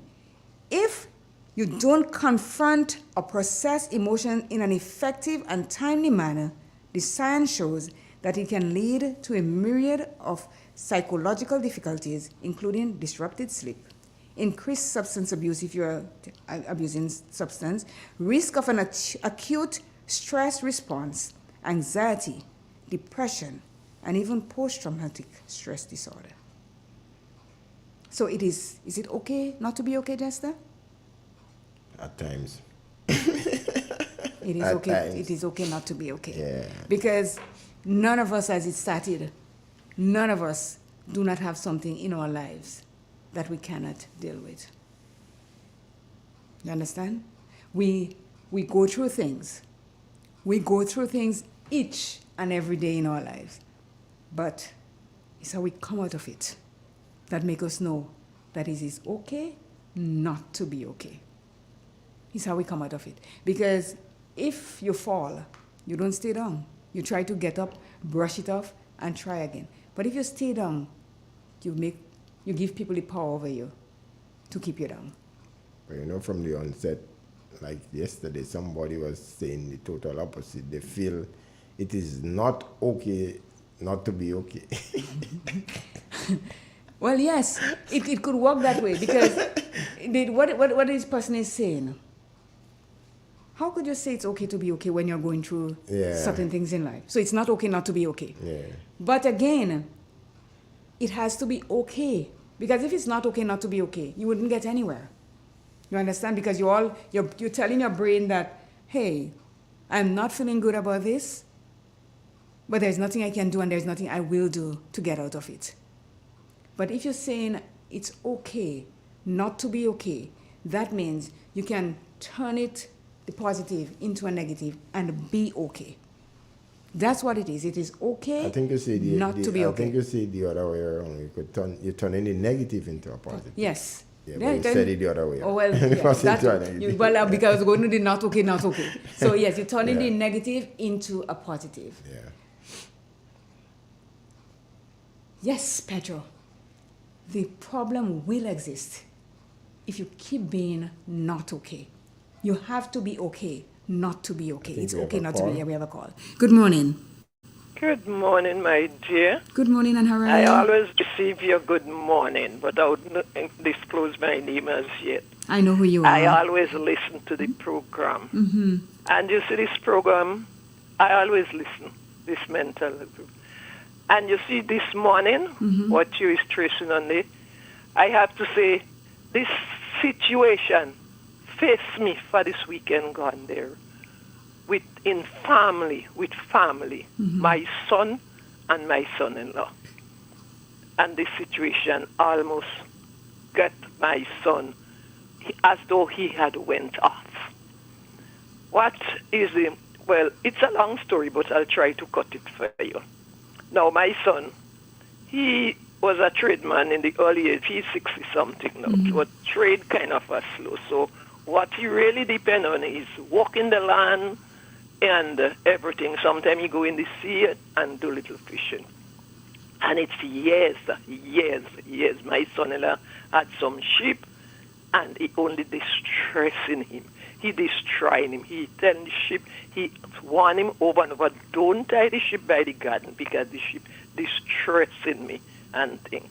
Well, I will make a long story short. So, a week before with the water shortage, went down, well, we don't live far from each other. None of us, either me, my son-in-law, and himself. I went down by his home and tried to catch some much because the afternoon he passed to say, Mommy, I don't have a drop of water home. I said, well, I'm going to try to see. So the next day I went down by his house and I saw he has 2 barrels there. One had a little bit of clean water and the other one I see have some water in it, what looking so funny. So when he came the afternoon, I said, I went down to see if I could have kept some water for you, but I see you have a barrel. I couldn't handle them because one, it's time for you to throw that water and wash it out and get your great basket out. He said, no, Mommy. What I have to do with the sun now, I plant 2 planting plants, and every morning I'm wetting them before I leave. I say, okay. About 2 days after, he said that because I tell my brother that don't tie the sheep by my garden because the sun hot and everything. 2 days after he come, the evening he come and he sat down by me. Since at any time I just prove when something happened, because he sat down there and he was kind of hot. So then he said, Mommy, you know the same 2 planting plant I tell you about? Well, the man go and tie the sheep in the garden and you know they eat the planting plant. And it's not now, it's years he was warning him about his thing. So I think it was thing. So last week, Friday, he came, he went in the sea, but he came early. The man, because I talked to him, he take it out for one day and he went back the Friday and put it in. So when he came, he saw the 3 sheep there again. He took them and he went, he said, well, this time he'll have to go in the bush and such fight. So he went, he took the sheep and I don't know, well, he didn't tell me where he go and hide it, in the bush. But my son-in-law now get angry about it. So he thinks, I'm going to go and make a report. Well, by that, I'll tell you how cut the story kind of short. Sunday, we was going to, I don't know if you all know say about his convocation in town, the Pentecostal thing. I saw he pass this morning. He said, I'm going to make a report in the station. I said, okay. And he went. Boy, it's after convocation about minutes to 6 Sunday afternoon. His daughter tell me, Mommy, Grandma, Daddy want to speak to you. He said in the station making a report. He going and they're taking a statement from him. All that time of the man own right. You know, he make the man sleep in the cell. for his own right. So my son was frustrated because he kind of won him over and that get him kind of a mental, I have to say. So he just took the 3 sheep and he went and tied in the highwood. So he went searching for it, now we can't find it, so he say he going to think. But out of evil does come good.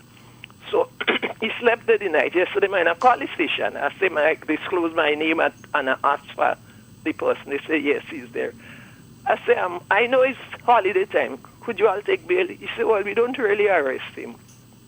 We just detain him because just try to tell us where the animal is. So I went. I said, could I bring something, give him to eat? He said, yes. So I prepared something. I brought it up. And when I went in the station, I explained to them what was to him. I said, yes, he don't lie. Yes, now we're going through and he warning him. So he was just as though he went off. So he just took the animal and the man go and tie them up in the highwood. So he thinks. So when I explained, she said, I understand what you mean. But going through that so long, what I blame him for, he should come and make a report. And then she said, well, I am, you have my hand tied because we supposed to detain him for 48 hours because I understand they took him up about 4 o'clock Sunday afternoon. So when I explained, she said, well, no, you have my hand tied because if he had made the report, then we could make an arrest with both of them for he having the animal damaging his demand property and he warning him about it and he not hearing. I told them flat as I wouldn't lie on none of them. I said, the blame I give my son, the animals I told him is dumb animal. He should not have. But you see, when something gets into you, they'll just kind of send you off. He got concerned. So he said, well, all right then. I said, because there's many times he damaging people, and when they talk to him, he giving them more than the praise. So when I explained the matter to them, she said, all right, let's pray that when I get back to him later, he will tell us where the animal are, and then we will see what we're going to do.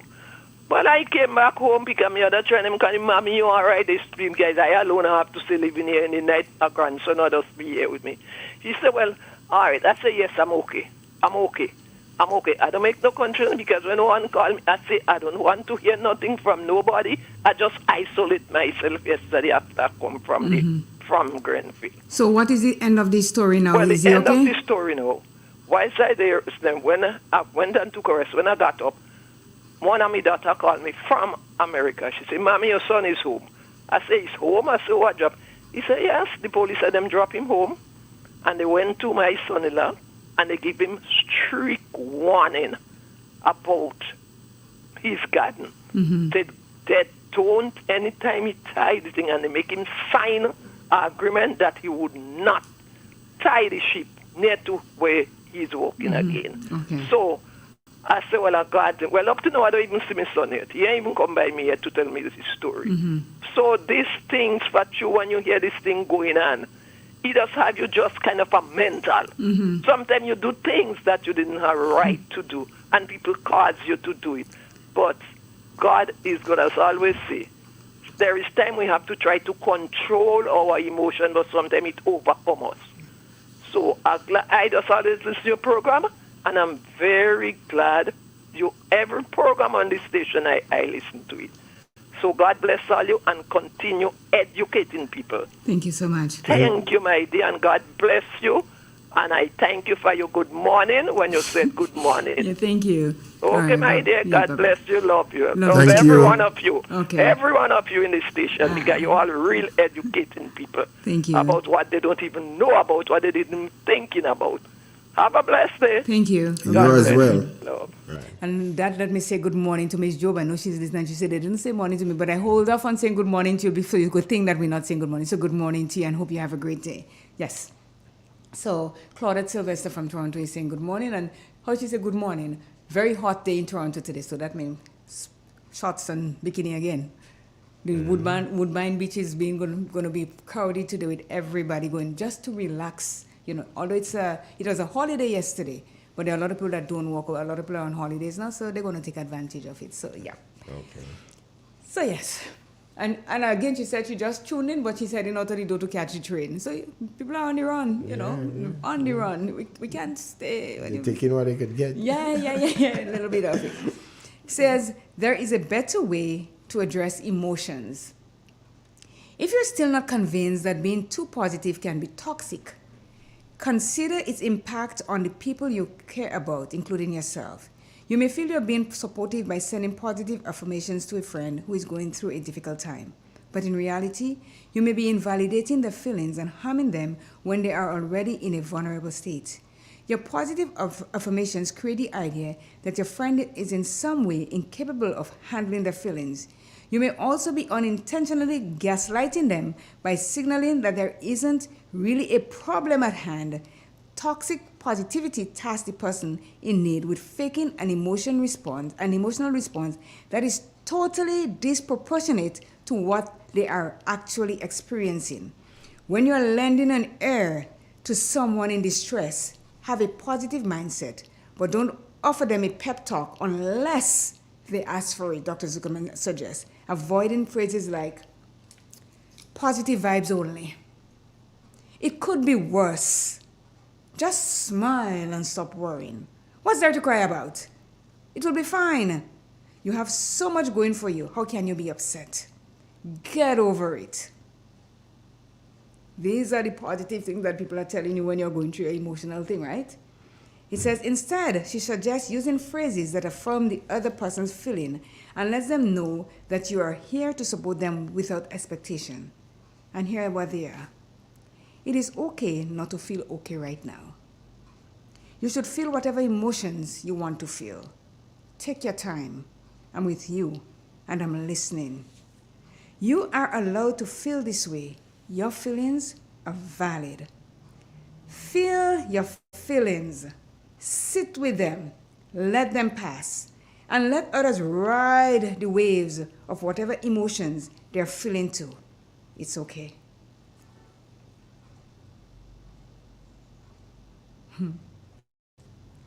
That's kind of neat, isn't it?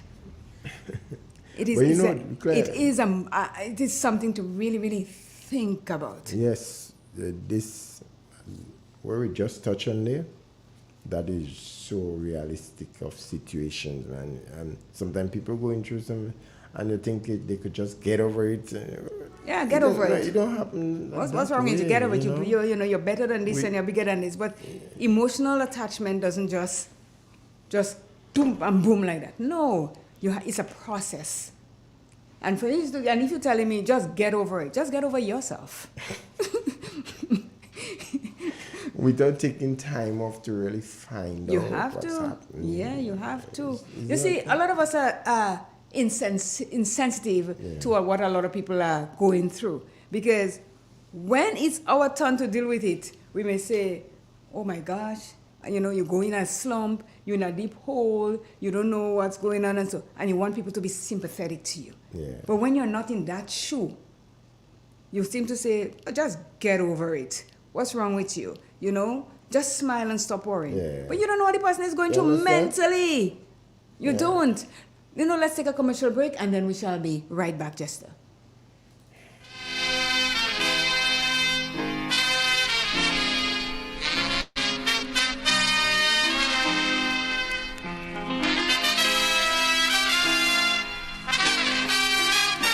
In our part of the world, we need to be prepared for natural disasters like storms and hurricanes, even outside of the season. I'm sure you'll agree that keeping our loved ones, homes, and businesses safe is important. So, I came up with a few quick tips to help you stay safe. Familiarize yourself with your electrical panel, as it may be necessary to switch off the power during a storm or flood. Make sure you install a transfer or isolation switch to prevent your generator feeding electricity to Grenlec's line. If trees are too close to power lines, call Grenlec at 237 for advice. By following these easy steps, you will be well on your way to being hurricane ready. Don't be caught off guard by natural disasters. Prepare now. For more information, visit grenlec.com.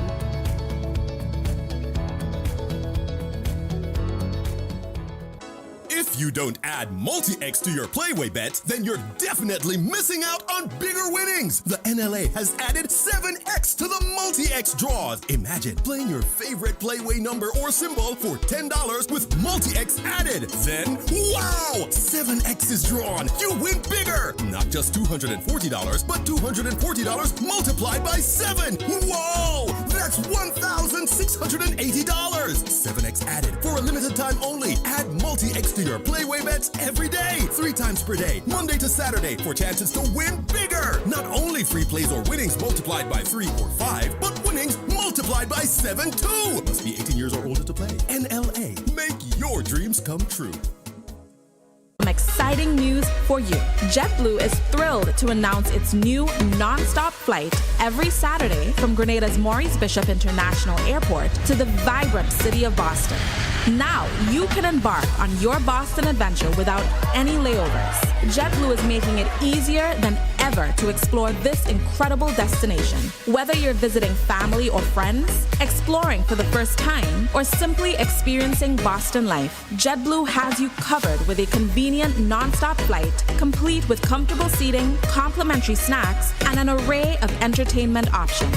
You'll arrive in Boston feeling relaxed and ready to explore. So now's the time. Visit jetblue.com to book your flight and bring Boston closer to Grenada. Let your adventure begin.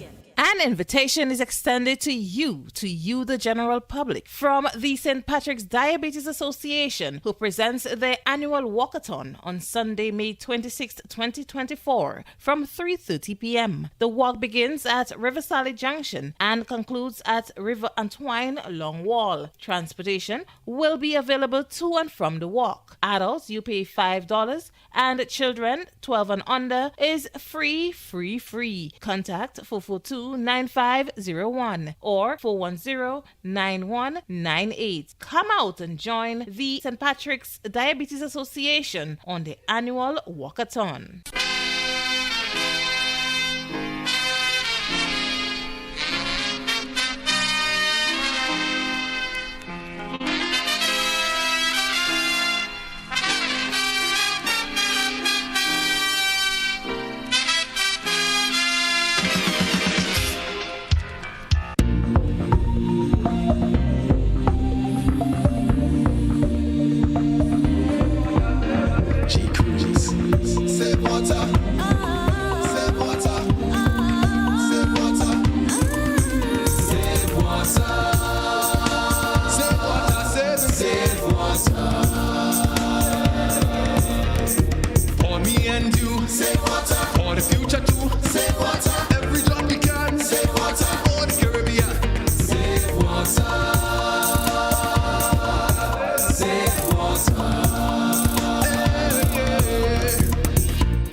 Invest in making things better.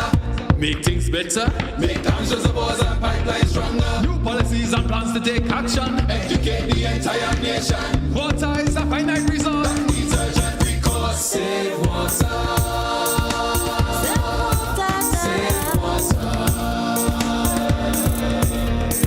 For me and you. Save water. For the future too. Save water. Every drop you can. Save water. For the Caribbean. Save water.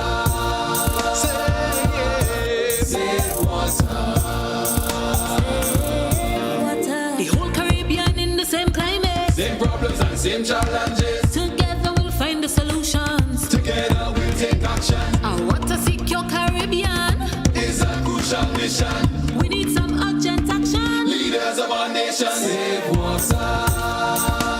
Save water. Save water. For me and you. Save water. For the future too. Save water. Every job you can. Save water. For the Caribbean. Save water.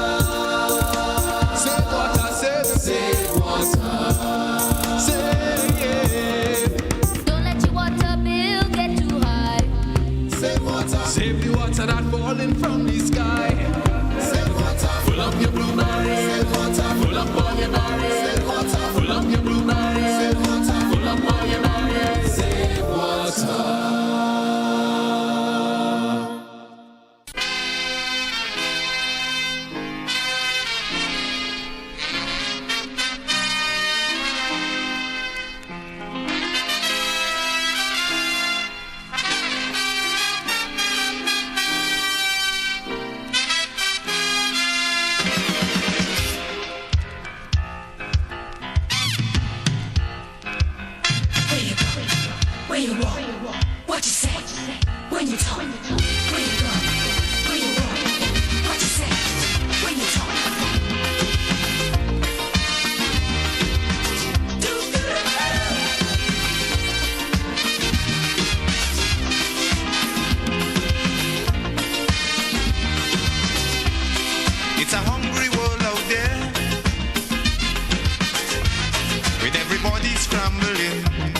a share.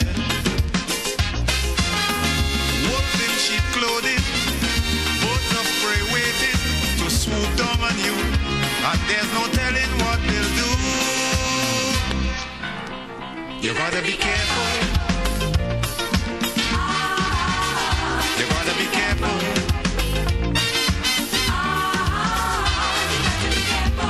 Where you go when you're walking, what you say when you're talking, you gotta be careful. You gotta be careful, careful.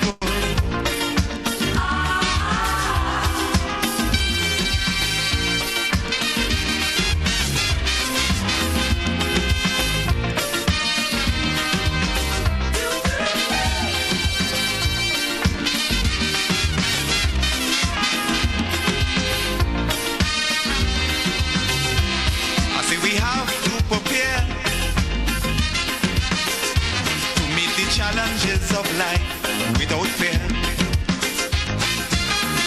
Greed and jealousy, hatred and envy, man, you have to move with care in that jungle out there. You got to be careful. You better be careful. Claire, you better be careful. What did I do? What? All what you don't say and get done with. No, that is you're making me. You're always trying to make me look bad. But let me tell you, you see how good I look, eh? There's nothing that will make me look bad, right? So try. Give it your best, as I said, I was trying to say, give it your best shot and see if you could make me look bad, Jester. Wait, no, when my buddy Collins this morning, he ain't called because I tell him I'm going to be checking up on him like crazy. Collins, we must have traveled and end up with somebody. Somebody asked here, could mental health illness cause persons to speak up or stay mute? Of course. You see, that's an interesting question. Yeah. Because it happens both ways, you know. Yeah. Yeah, you sometimes you see. I'm no psychiatrist, and I always say this, but you know, from some sort of experience that you have, sometimes when you're going through stuff, you either speak or you shut up. That's what I'm. Yeah. Say that. And when you see, the thing is, when you don't speak, people speculate and say all kinds of things. But what they don't know is that you're processing. You're processing what is going on with you, and you're not ready to talk about it yet. Because you know, they have the 24, 48 hours thing that you take time and process, and it may take a whole week, months you take to process things.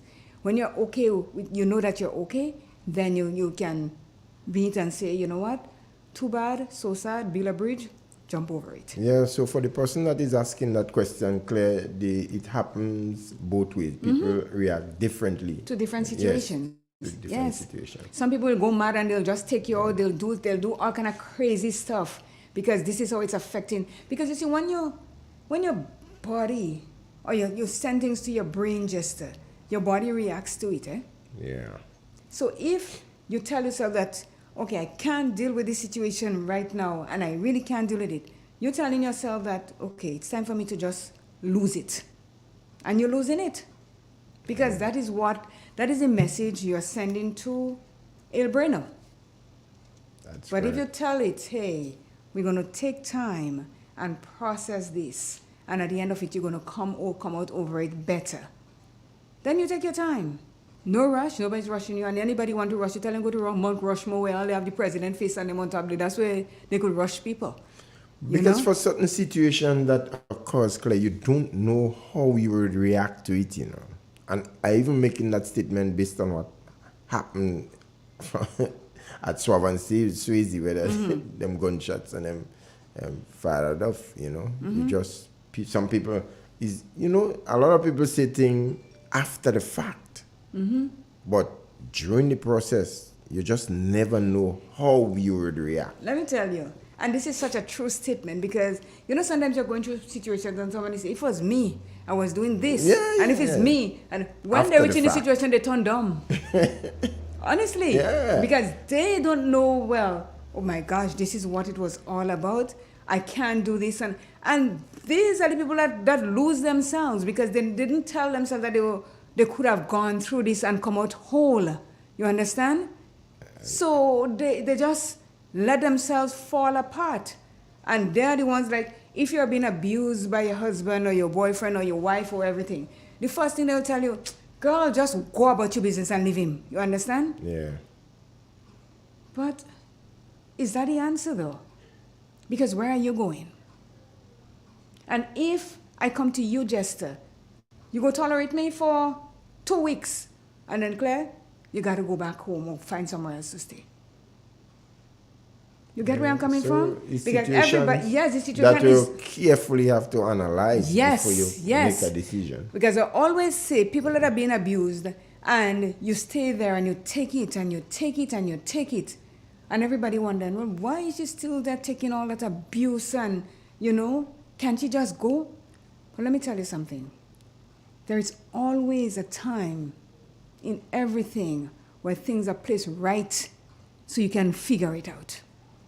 And if you're being abused, there will come a time when you say, okay, you have to start planning. You have to start planning your plans way in advance. You're taking the blows, and you're saying, and you can be abused a lot of ways, verbally, emotionally, intellectually, financially, all the alleys you can be abused.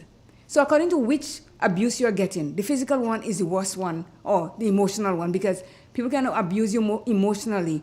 People cannot see it. They don't see the marks on you to say, well, Claire getting blows or Jester getting blows. But the inside of it is even worse than the outside, right? That's true.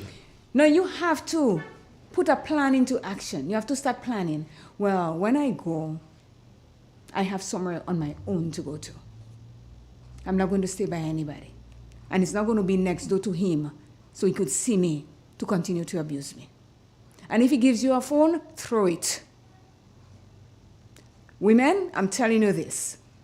If your significant other gives you a phone and you are being abused in all ways you can think of, when you make your mind up that you're leaving, throw away the phone. Why are you saying that? Most of them have tracking devices inside that phone. Okay. They put tracking. When somebody is abusive, Jester, they don't just say, oh yeah, beating up and that. They put track. How do you think of a lot of women that their husband get to find them later on? When they go. Think about it. They put tracking devices inside your phone, so throw it away. Find yourself a next phone. Because this is where they're going. This is the device that they use to find where you are to come and take you out. Because if you could leave me, I'm going to take you out. So it's not something that you just sit there and you say, okay, I'm leaving and I'm going to go by Jester. And then when I leave by Jester, you become like a rolling stone and you gather nothing. You have to have a plan and you have to stick to the plan. Take your blows. Take whatever it is. But you know when you leave, you're not coming back. Because I've seen women that left relationships with their husband, their boyfriend, or whatever. And they were abused. And they reach desperation because they tell themselves that they cannot leave without the person, and they go back. Most of them don't come back alive. Most. And like we're in Canada, not so much here. I don't know. I didn't say here. I didn't say anywhere. I just said most of them. It happens here too. What about that guy that he chop up the girl, put her in a bag and this kind of thing? It happens everywhere. Yeah. It may not happen here as much, right? But it does happen. And it's abusers are abusers regardless of where they live, in which part of the world that they live in. They are abusers. And when they abuse people, they don't just do it, say, okay, oh, I'm sorry, I wouldn't do it again. The moment they start, there's no end to it. But in our way of living here, our culture, because you say throw away the phone. But even if Grenada is so small and Grenadians talk so much. You don't have, did I say you have to stay in Grenada? No, okay. Did I say that when you leave, you have to stay in Grenada? I didn't say that at all. I didn't give a specific place where you live. Yeah, but I mean, come on. If this situation happens in Grenada. Mm-hmm. That's why they have visas and they have this, You can work on anything you want to work on. Okay. I rest my case. You rest it? I rest my case.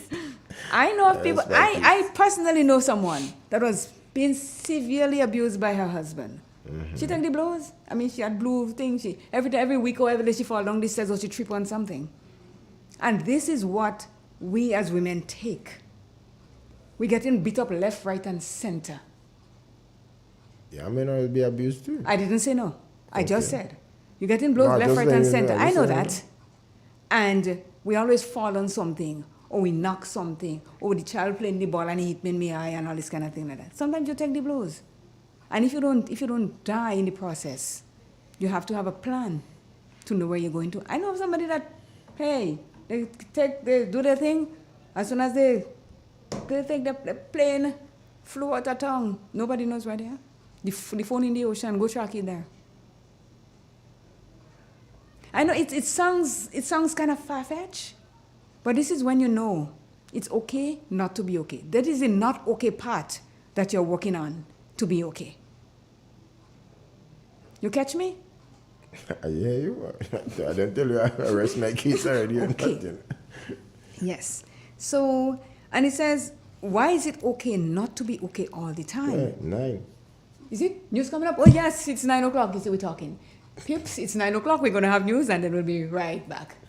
Triple N. Informative, entertaining, and first. Every hour on the hour. This is the latest update of news as produced by Triple N. The details when we return. In an industry where customers expect quality, M&N Hardware Limited is a leader in locally manufactured aluminum windows, doors, roofing, and guttering. Our manufacturing division is efficient, flexible, and will always go the extra mile to surpass customer expectations. If you need security, sash, casement, or projected windows, we're able to do it. Our security and heavy-duty doors are state-of-the-art and can be customized specifically for you. Using innovative coating technologies and protective film, our roofing and guttering is weather-resistant, providing outstanding color retention for many years. Available in 24 and 26 gauge and a variety of color options. We are the leading company, a family that is proving to customers they can have their dream products. M&N Hardware Limited. Foundation to roof, let's build together. Hello and welcome back. Locally, Grenadian relatives of Malcolm X have launched a new foundation to honor the iconic civil rights activists in the Caribbean.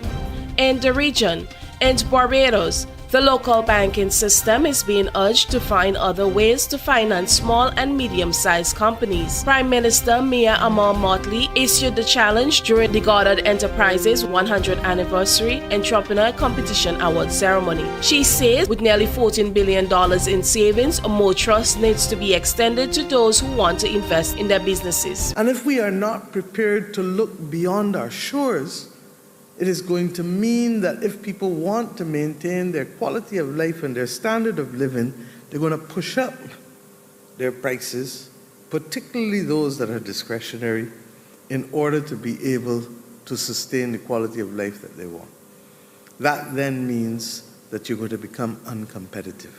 Internationally, U.S. troops to depart from Niger by mid-September, the Pentagon says. The American troops in Niger will leave by mid-September this year, according to an agreement between the U.S. and the Niger military regime.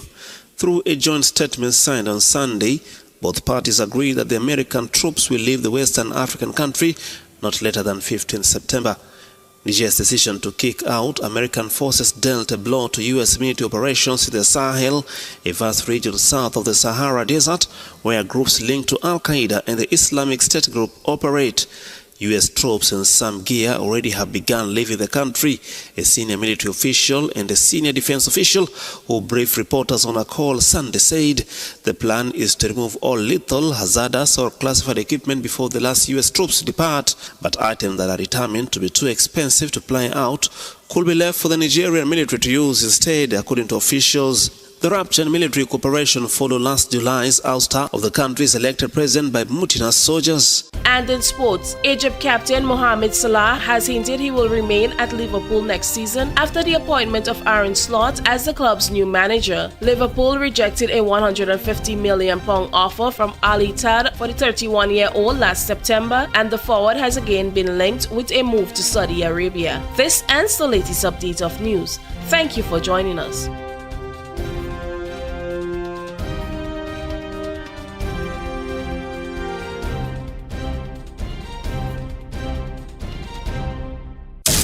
Triple N. Informative, entertaining, and first. Every hour on the hour.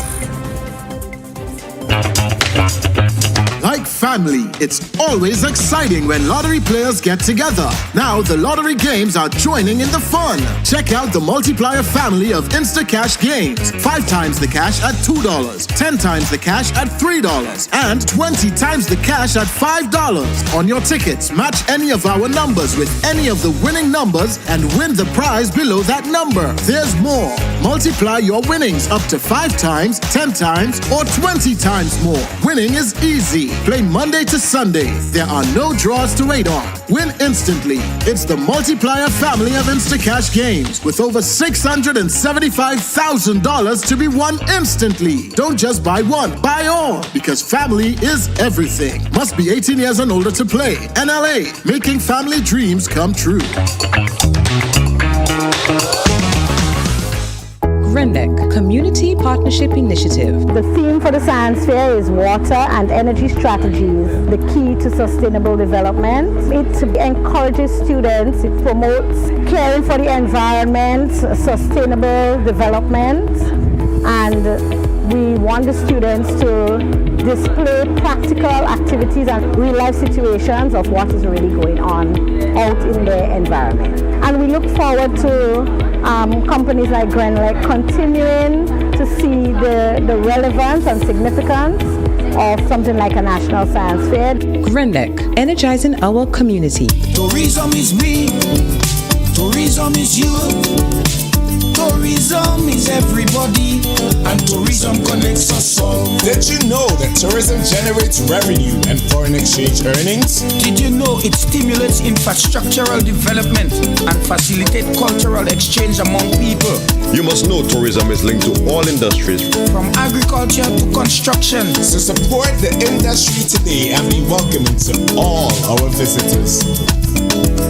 Tourism is my business. Tourism is your business. Tourism is our business. Listen one and all. Tourism connects us all. A message from the Ministry of Tourism and the Grenada Tourism Authority.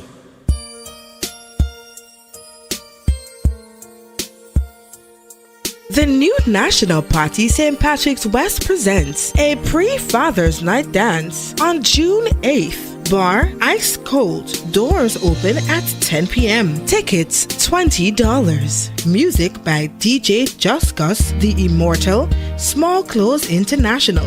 Where? At the arena. Where else? In Plains in St. Patrick. A pre-Father's Night Dance to show Dad you are appreciated. See you there. How I'd love to dance with my father again.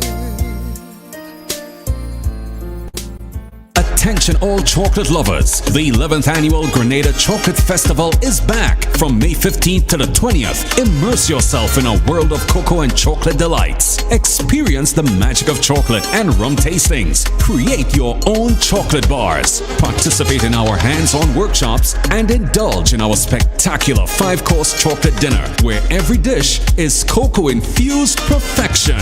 Visit GrenadaChocolateFest.com to check out the full event schedule and secure your tickets. Don't miss this unforgettable celebration of all things chocolate. In an industry where customers expect quality, M&N Hardware Limited is a leader in locally manufactured aluminum windows, doors, roofing, and guttering. Our manufacturing division is efficient, flexible, and will always go the extra mile to surpass customer expectations. If you need security, sash, casement, or projected windows, we're able to do it. Our security and heavy-duty doors are state-of-the-art and can be customized specifically for you. Using innovative coating technologies and protective film, our roofing and guttering is weather-resistant, providing outstanding color retention for many years. Available in 24 and 26 gauge and a variety of color options. We are the leading company, a family that is proving to customers they can have their dream products. M&N Hardware Limited. Foundation to roof, let's build together. In our part of the world, we need to be prepared for natural disasters like storms and hurricanes, even outside of the season. I'm sure you'll agree that keeping our loved ones, homes, and businesses safe is important. So, I came up with a few quick tips to help you stay safe. First, make a family disaster plan and ensure that everyone in your household is familiar and comfortable with it. Remember to add batteries and flashlights to your emergency kit. Don't be caught off guard by natural disasters. Prepare now. For more information, visit grenlec.com. In 2024, the Grenada Invitational will celebrate our Grenadian sporting heroes as we celebrate 50 years of independence and 40 years of participation at the Olympics. Thursday, June 6, beginning at 4:30 p.m., our international track and field stars will compete against the world's best at the Kirani James Athletic Stadium. This is Kirani, and I'm happy to announce that I will be participating. My name is Anderson Peters. I'm pleased to announce that I will be participating in the 2024 Grenada Invitational. Tickets are now available at the Grenadian Optical, Maxis Bar, Licks and Bites, Mega Force Promotion Office at the Bruce Street Mall, and GoToFed.com. Thursday, June 6th, the Olympic send-off. Ladies, I'm calling on all the ladies. Let's get out there and showcase our athletic prowess by signing up for the 10-10 limited over windball cricket for women, starting on Friday, May 31st at 4 p.m. at the TAMCC Grass Lawn, also known as On the Canal. Registration fee $5 per player. Just organize your team and come on out. It's a recreational exercise to have fun. Don't miss this one. It is a blue ball edition. For more information, contact Devon Charles on 420-4232 or Penny at 537-0440. Let's play cricket. Lovely cricket.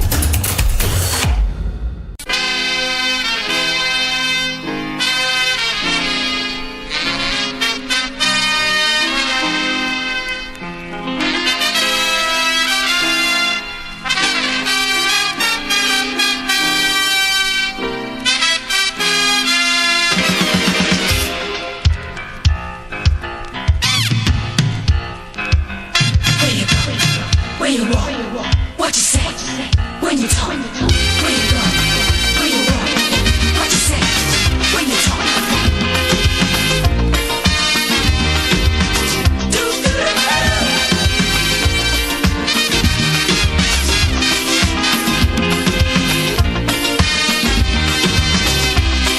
It's a hungry world out there, with everybody scrambling to get a share. Wolves in sheep clothing, birds of prey waiting to swoop down on you, and there's no telling what they'll do. You gotta be careful. You gotta be careful.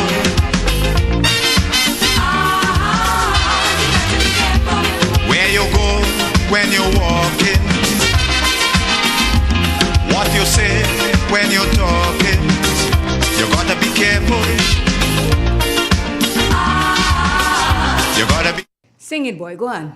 And you playing you could sing? What you stop for? Dennis Williams, the merchant. Yeah. People if only hear him when he off camera and off the mic. He's singing, gotta be careful. But can't you know how I was behaving on a Saturday morning when I run in my show? Well, partner, let me tell you people, one morning I came here to do something that a few months ago. Yes. I'm hearing this thing. I'm like, well, what they let go inside there? I said, well, no, it sounds like somebody squeezed something. And I said, what is that? So I take myself and come close. I hear this stamping. Yeah, you rudely interrupted. Say that. I hear this I hear this stamping. I said, what? So I opened it up. I said, what's wrong with you? Well, they're doing my thing inside the floor. No shoes and so on. If people the power of the music, Claire, stamp that's right. The power and of the thing music. inside here. I said, well, okay, the music getting it really did. I can't remember what song it was, but Mr. John, you're like a lunatic right after that. It's like two of us stamping inside and then just take me when I go about my business. I think it was a song from Super Blue, you know. Could be. Yes. But I'm like, what? That is what has been taken. It's a good thing inside it was clean and you could put your foot on the ground. Yes, because I don't know, dust would be flying in your face like crazy if you didn't think. Let me see. So we're going back to why it's okay not to be okay, right? And it's saying that, sometimes, as they put it on, we can be overly positive.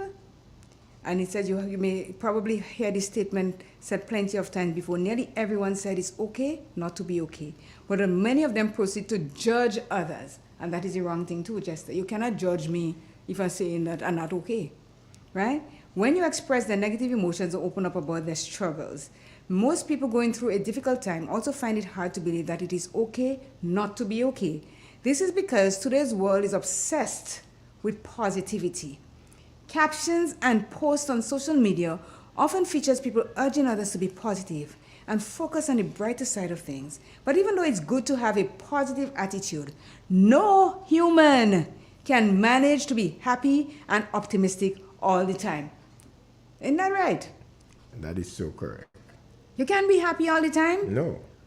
No, I am a positive person, but I can't go be being positive like I turn it's like they work with battery and they plug me on and then I always have to be that way. And that's just the general makeup of life. Yes, sometimes you have your struggles and you have to go through it. Yeah. It says one of the hard truths about life we all have to accept is that life is full of ups and downs. Hence, we are bound to go through difficult times at some point.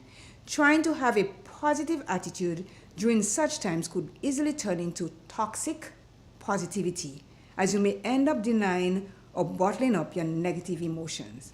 So, as it's saying, we cannot be positive all the time. There's some negativity in it. And the negativity is what you're going through.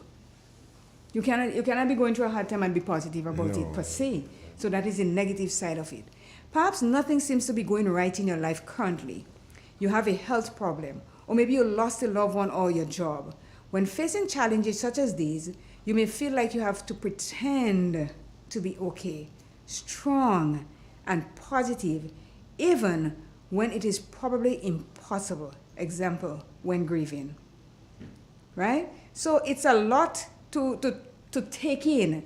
The people around you may not help either, as they could be telling you to be positive to utter unhelpful toxic phrases about how whatever happened was for the best. When others are being too positive, they could make you feel even worse for having negative emotions. It is time you learn how to overcome toxic positivity from yourself or others and realize that it's okay not to be okay sometimes. It says here are some reasons why it's okay not to be okay all the time. 1. Negative emotions are normal. That is when it's not okay to be okay all the time. It is normal to have negative emotions. Why am I thinking gone now? It says, as humans, let me get my thing. Sorry, people. Yes, as humans, we all have emotions. They are our natural reactions to the things happening to us and around us.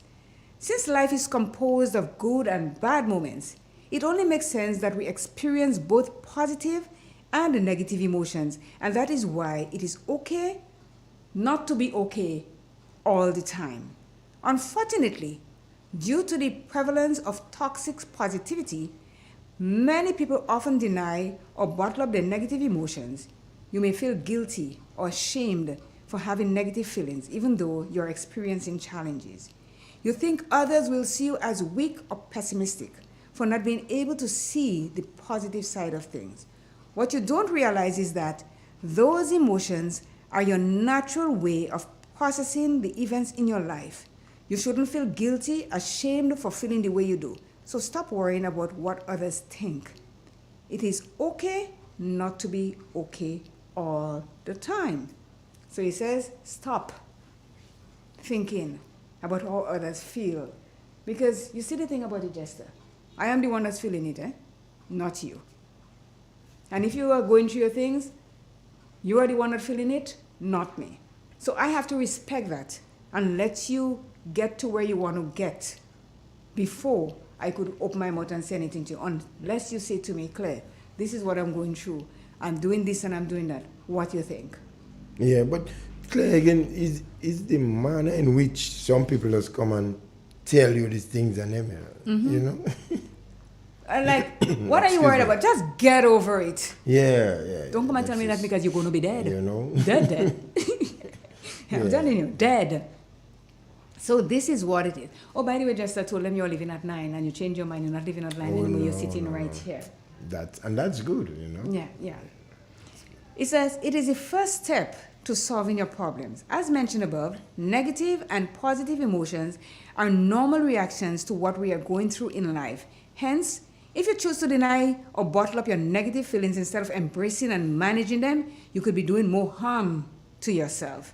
Sure, pretending to be okay even when you are not okay may feel good for a while. But the thing is that you are only pretending and not addressing the problems. Acting like everything is okay when it doesn't make your problems disappear. In most cases, the longer you take to address your issues, the worse they become. Ignoring them will only keep you stuck in your life and miserable for longer. Aye. Preach to the choir, whoever it is, preach. It is best to accept that it is okay not to be okay when going through tough times. Allow yourself to feel what you're feeling. Then get your asterisk together and find a way to heal and deal with your problems instead of ignoring or avoiding them. If it's hard to do by yourself, you can always seek professional help to be okay again. And that is where therapy comes in, Jester. Because remember the story that we started off with on the onset, where the gentleman says he kept all of his things bottled up inside of him and not saying anything. It started to destroy him mentally. He started having personal issues. And all because he thought that if he spoke to someone about it, he's being weak. Mm-hmm. Weakness is what makes you strong. You got to be weak to be strong. Because if you tell yourself that you can go through anything and not even show a shred of weakness, then you're arrogant, you're egotistical, you're not thinking about yourself, or you're thinking that, oh, I could do that on my own. You can't. This is why we are human and we are not perfect. There are things in our lives that we cannot solve by ourselves, and we need help. And I'm not afraid. Every day I said I've been therapized. It made me a better person for it. Because I am one who always think that, oh no, I could deal with this and I could deal with that. And maybe, yes, I could have dealt with it in my own way and my own time. But my daughter saw, she need to go. She just say, I made an appointment, go. And I didn't have to be therapized for months and months because what I was going through, I was able to say it straight up. This is what I'm thinking. That is what's happening. And I was told to write. And I'm not afraid to say I've been to therapy because I am a better person for it. And if we sit there and think that we are the business and the cat's meow and we are too big and we are too this to do that, you are fooling yourself.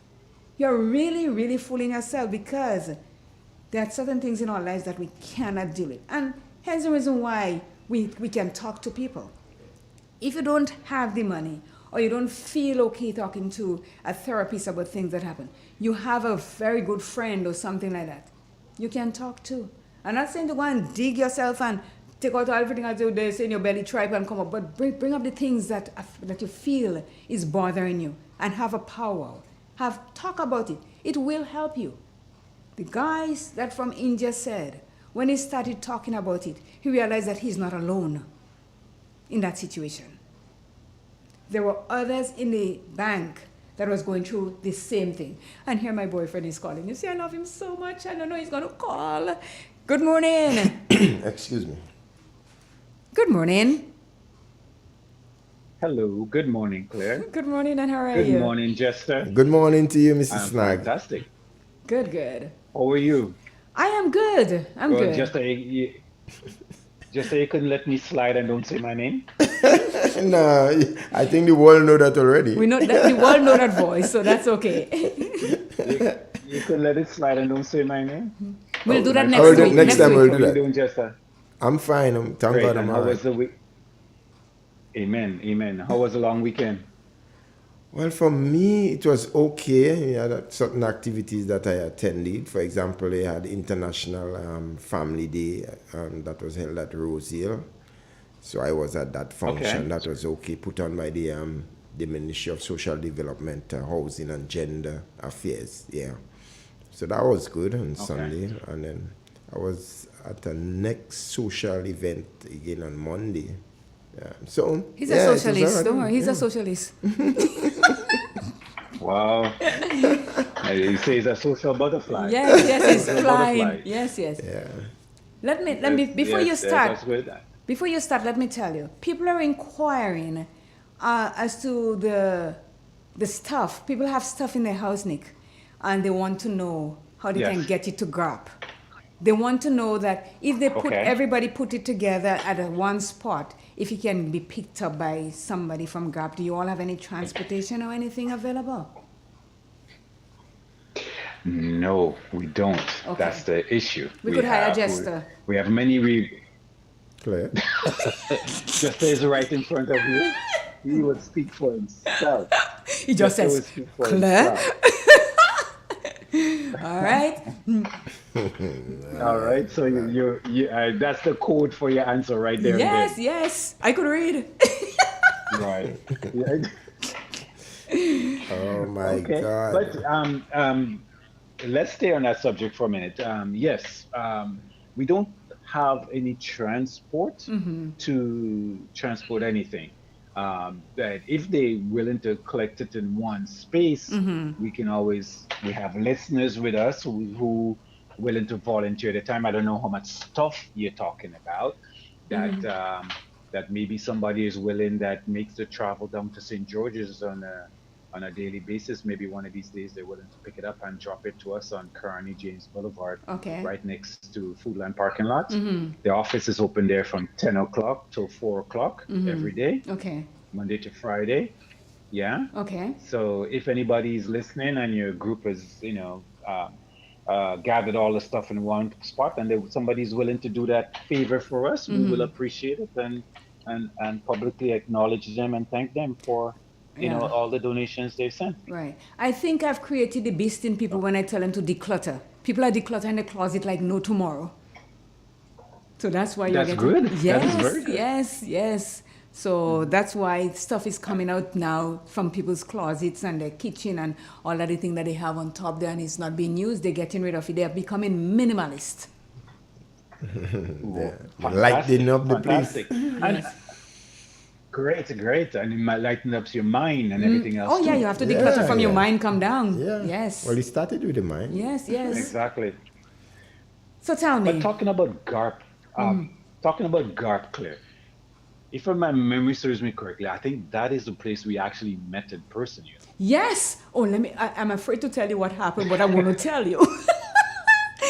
I was going to the prison. I didn't do anything bad, but I was going to the prison. I didn't have any handcuff or anything.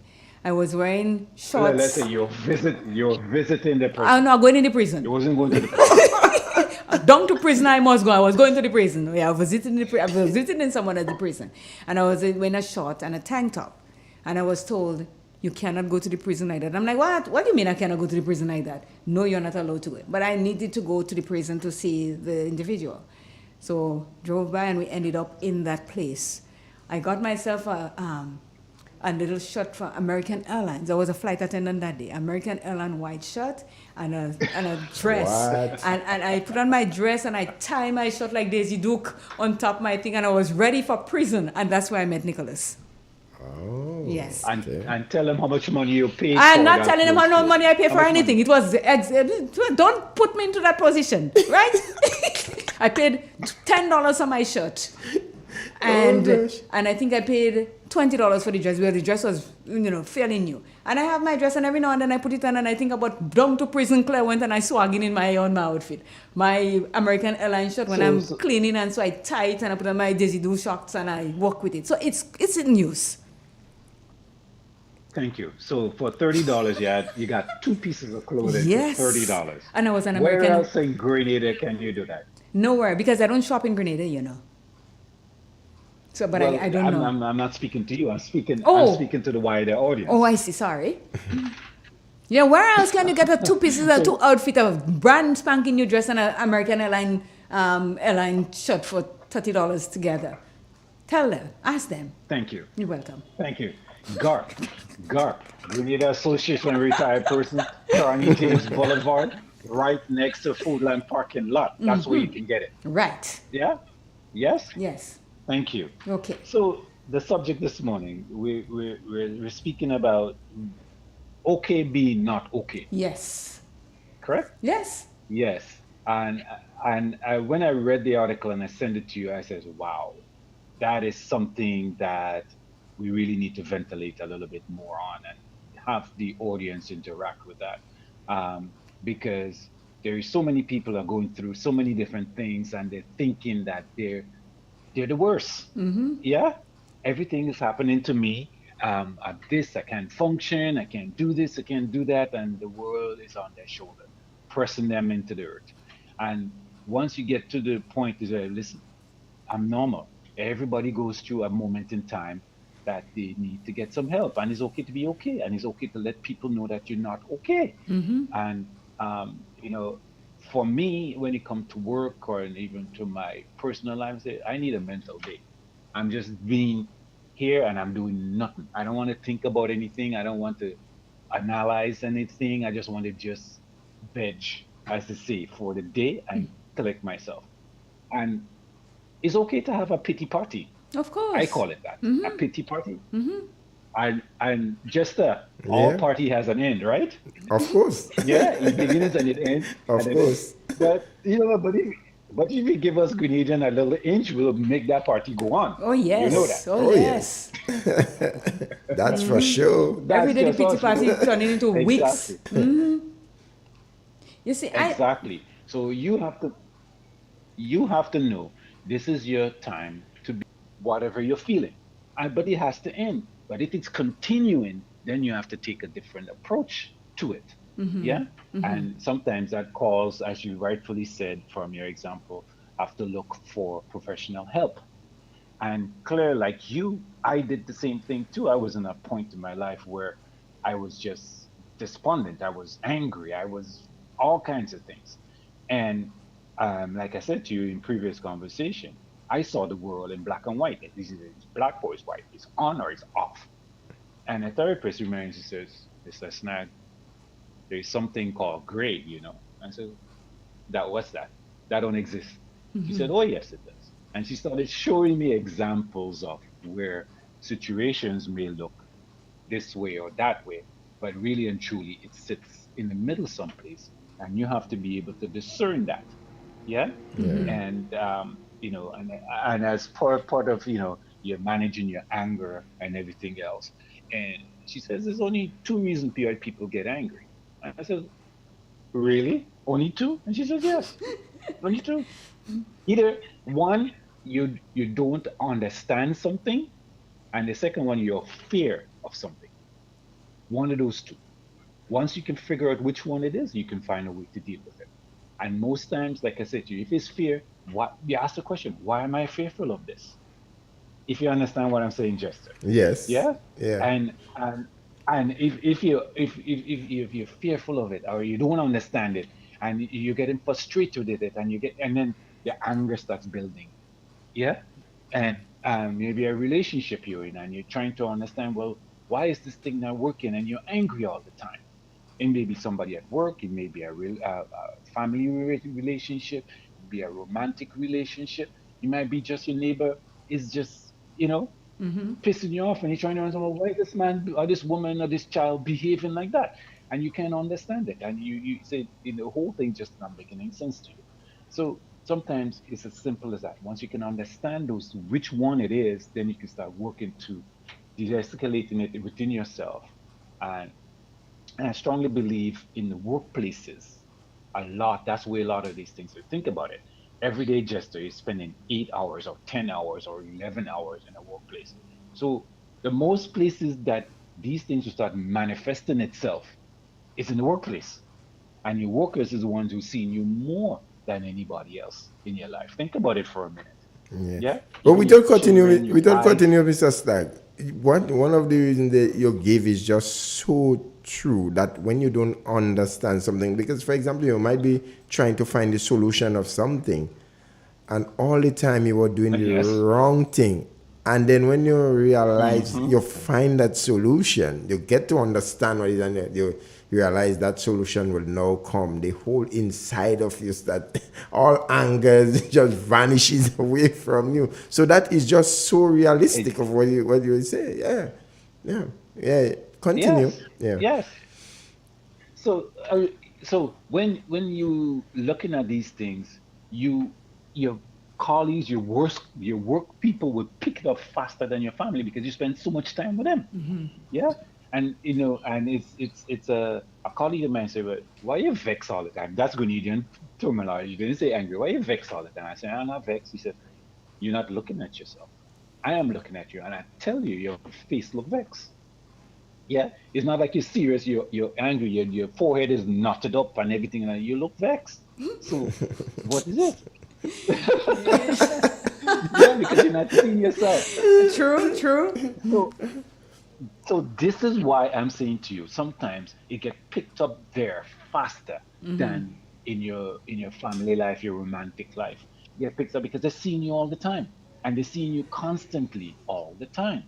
So that's what I'm strongly emphasizing, that some of the people in the workplaces can have people that can come in and talk to people, or they can refer people to that can help the employees. Because if the employees is angry and you're in customer service, how are you dealing with how are you treating the customer? Think about it for a minute. Yeah. If you're angry all the time and then I walk in, good morning, Claire, I'm here to say, oh, what are you bothering me for? Oh, what's so good about it? And you look at, exactly, and you're looking at Claire, and Claire is saying, and you're trying to figure out, well, what's Claire's problem? All I said was good morning. Yep. Yeah. I didn't say anything other than outside of that, and you just snap one time and you're gone. Yeah. And the whole situation, and if the other person is angry, well, you know what's happening. Everybody cussing. And nothing is being accomplished. So if we can find some way that we can start, looking at our employees and talking to them and understanding. And sometimes it'd be a simple thing, that is frustrating them. They have to go and pick the child up for 2:00 and then rush back to work and blah, blah, blah. And the boss is on. And once you explain that to the managers, this is my situation. And I'm going to have it, even let's come up with a creative way of handling this. Yeah. And come up with a solution. If it's something past that, then maybe professional people needs to get involved. Maybe some group sessions, or just make some information available to some people so that they can also now be empowered with information. They can walk away and says, okay, this is what's going on with me. I need to do this. I need to do that in order to get myself in a better place, and I can be a better person, not only for me, but for my work colleagues. I'll be a better person at work. I'll be a better person in my community. And the whole thing just snowballs and gets bigger and bigger and bigger. And it ends up being a better place for everybody concerned. So, Claire, I'm not going to take up any more of your time. You can take up all the time you want in the world. That's okay. Because you're speaking truth here. And let me say this to you, Nikki. I have to call you Nick, not Nikki. Nick or Nicholas, because it's a big word, big name. But let me say this to you. I really want to say thank you for all the support that I get from you in that mental health program. Because you and I spoke about it months ago, and it has come into fruition. I'd like to say thank you. And I also want to say thank you for sending this to me, because when I read it, I cried like a baby, let me tell you, for this guy. And the other thing that really touched me was the fact that the workplace provide therapy session for the employees to go talk to somebody. And when they bring it together and everybody got together, he realized that my situation is not unique. Everybody is going through somebody else with something. Yeah. And I want to say thanks again because when I got it, I'm like, okay, here's my boy signing anything for me. I'm thinking I'm happy as heck. When I'm going to start to read, I start to cry. I said, but what is this? I call him and tell him, don't do that. But, but thank you so much because let me tell you, when you're doing research in these things and you meet up things that you yourself are going through, it only makes you think twice and say, I can learn a thing or two about that and make me a better person later on in my life. Well, for me, what I know, I'm always intrigued with the human mind, and when I got into sales, I started getting into the psychology of sales, and that's when it opened up a floodgate for me. But what has gotten me, like I told you before, I went to university with my daughter because she went to university. Yes, you all went to school together. So every day we would talk, and then she would tell me what the industry. Dad, this new concept, you ever heard of this? I said, no, what is it? And we go through it, and I said, okay, I never thought about it. And I got off the phone and then, Google the encyclopedia of the world these days, and I Google it, and next time we in conversation, I said, what about this? And I started questioning her, and she says, how do you know anything about that? And I said, well, university, I'm in university too. Only thing, I'm on YouTube and you Yes. I used to go to that class. So the next 2 years we'll be going for a master's. So I'm working on that. Well, that's good. That's really good. That's really nice. Yeah, and and the wealth of information that you collect from doing all this research, it could never make you worse. It's only going to make you better. Because I think the worst thing is when you're in a conversation or you're around people that are having conversation and you feel like a fool that you cannot partake in it when they ask you a question and you go hemming and hawing. That ain't working. You got to do research. You got to read and know that if you don't know something, don't pretend that you know and go saying wrong things. Just say, I have no idea what this is all about, and you stay away from the people's conversation. But when you leave there, as you say, Google is your good friend. You go in and bust yourself on everything that you know about that, and so the next time you go, you're armed and dangerous. Well, you see, for me, most times when I have a conversation with my customers or individuals, and they tell me something that I don't know anything about, I will let them know straight out, I'm not up on what you're speaking about, but give me a minute, I'll get back to you. And I write it down, or sometimes I'll call my phone and leave myself a voice note so I don't forget what it is and want to go and research. And by the time I meet you again, we can have that conversation. Oh, yes. Because you did your research. What it is that it is. And one more thing I would say, and when I went through that phase of time in my life when I needed that assistance, it came through my workplace. That's why that article spoke to me so dearly. That's where it was, and it was something they just recently introduced. And I said, can I? Yes. And all the effects of it that was around me, I was like, how confidential is this person? Are they going to keep what I tell them to myself, or are they going to come back and tell my boss what's going on? You understand what I'm saying? That's the weakness. That's the weakness. Yes. I say the company's paying for this. What type of relationship she has with the company? What she's going to give back, come back to them. And when I spoke with her, she says, "No, this is strictly confidential between me and you, and it does not go past there. And anything that is said in this office stays in this office. It's between me and you." And to this day, I still have a very reserved notion, especially in Grenada, about confidentiality. Yep. I've come across too many times when I think my information is confidential, and I come to find out it's all over the place. Yeah, that's one of the problems in the workplaces. I'm very gun shy where that is concerned. I totally agree with you. I agree with you. Yeah. Sometimes if you have something you don't want to tell anybody, just keep it yourself. Yeah. Just like that. Yeah. And that's not and that is not good in itself. No, because it tears you up inside. I've broken past that, and I, gotten to a point where I start to trust certain people around me with information that that I found was very dear to me. That and that also is a relief valve for you also. Yeah. Sometimes you just need to speak about it and let it Yes. out and let it out. And once I developed that relationship, I think that other person felt the same way because they come to me now and speak about things they don't speak to anybody about. And we have a conversation about it, and I says, okay. Um, most times I would just ask, are we just you just telling me about it, or you want me to give you an input? Sometimes I just want to vent. I said, okay, go right ahead. Yeah, vent away. Yeah, and I'm listening. Yeah. And sometimes we just need to do that for each other. Just give that person the opportunity to just get it out. Yeah. Yeah. Speak it out and let it out. And once they're good, I won't say that if somebody tell you, well, I'm feeling bad and I feel to do this to myself and I want to do this. No, you need to get that person help. Yeah. Yes. If they're at that point, you need to get them help. You cannot keep that to yourself. Right. I would not recommend if the person is vexed with you, don't want to talk to you, but you need to get that person some help because you would not want to hear that they actually did what they told you they were going to do and you did not do anything.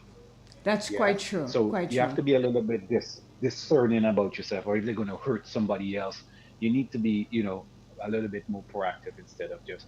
But somebody say, well, just I feel like a boss just ahead. Well, I give you permission. Go right for it.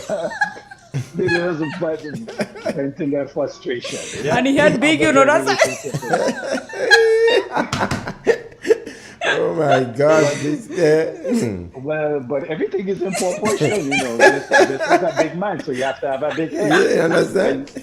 Yes, lots of information. He has a big brain. Yes. And that big brain has to be housed someplace. Right? So he needs a big head. I hear you. All right, guys. Thank you so very much. And if you come across the rest of the show. If you come across anything else that you think that I need to talk about, just hit me with it. Thank you very much, sir, for your contribution as always. You're welcome, guys. Yeah. All right, take have care. a great day. You as well. Bye-bye. Right. Yeah. Always a stunning contribution coming out from the gentleman, Claire. Yeah, I tell you, when I received that, I just saw my phone and it says snag, and I'm like, okay, what did he send for me? And then here we are talking about it is okay not to be okay. And a lot of the things that he said, and we spoke about it a lot of times, Jester. Good morning, Pat, keep James over all is well. We speak about it all before, Jester, that when you speak to someone, you would like to speak to someone knowing that it's there and it's okay. But when there are people that you speak to and they have their own issues, but when you give them yours, the more juicy. So they take yours and they go with it and not knowing that, you are actually destroying me by doing this, by going and say what I told you personally. And that's why I always say to you, Jester, I have peeps. I got peeps. The power of peeps. None of them is here because it's all women. None of them is here. But I could tell you that when we have power, we've got power. We got each other's back. You understand? So, as Snag said, sometimes you lose trust in when you say something to someone and they go with it without even thinking, well, I might be putting that person in jeopardy by saying what I said. You understand? So we have to know, and we have that issue here, and we keep talking about it, that people are not serious. You may go to a therapist, and the therapist has a friend, and they say, I just see Claire and Jester come out in your office. What do I come out and they just, well, you can't say anything about it, But Jester and Claire had a relationship, it goes south, so it turned. That is not the right thing to do. Because I came to you, we came to you in confidence to help us, not to spread it out there like butter. You understand? And there's a big problem today in our workplaces, Claire. Confidentiality. It is a big problem, really and truly. It is. Yeah. So, it is 12 minutes to the hour of 10 o'clock. We are going, Jester. So it's when it's okay not to be okay. It strengthens your relationship.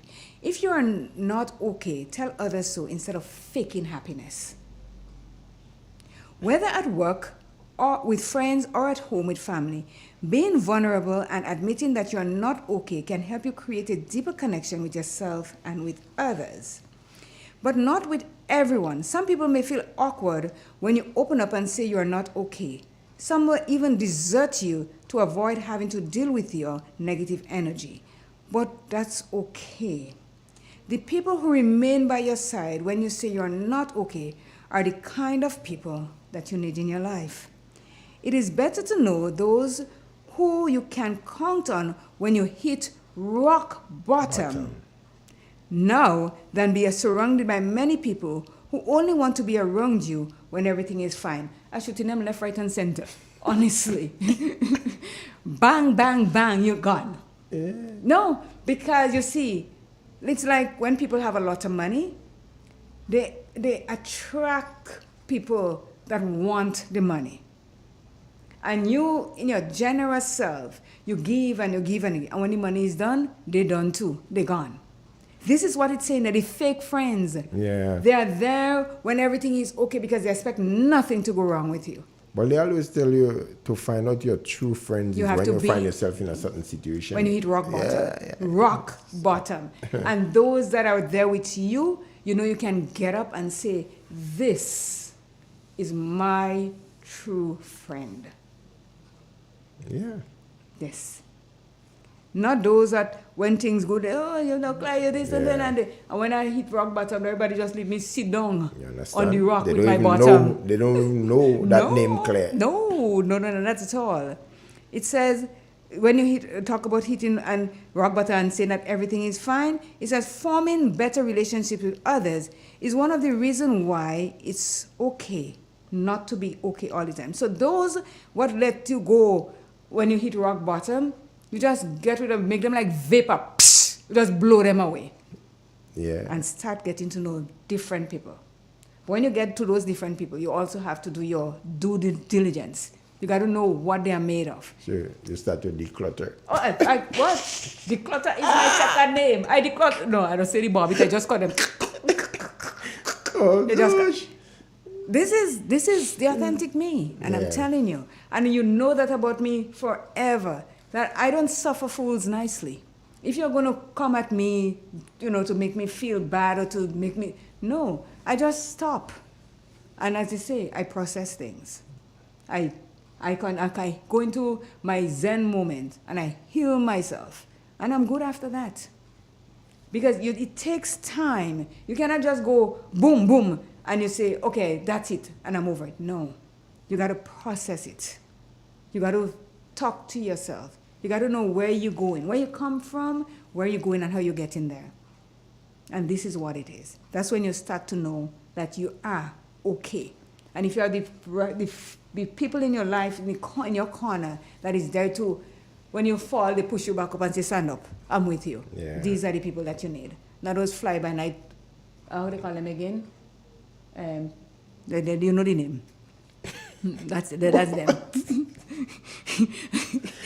Oh, gosh. Don't ask me what wrong with me now. Don't ask, because I'm taking you out.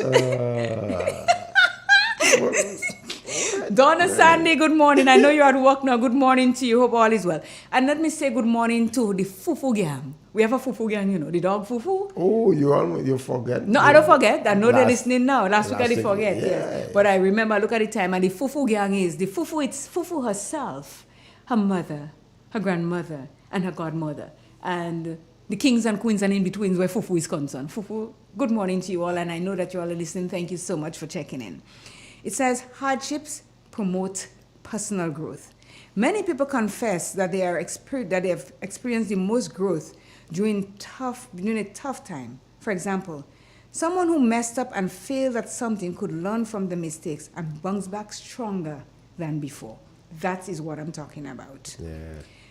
Though you may be feeling down right now, accepting that it's okay not to be okay will help you heal faster and get back on your feet. You probably have struggled with other things before and managed to bounce back and grow. Why can't you do the same this time and feel okay again? The resilience, patience, empathy, and new skills you gain while striving to be in a better place are some reasons why it is okay not to be okay all the time. You probably wouldn't be who you are today if you didn't encounter hardships in the past. Trust the process. The word feel clear, they have a new meaning to it.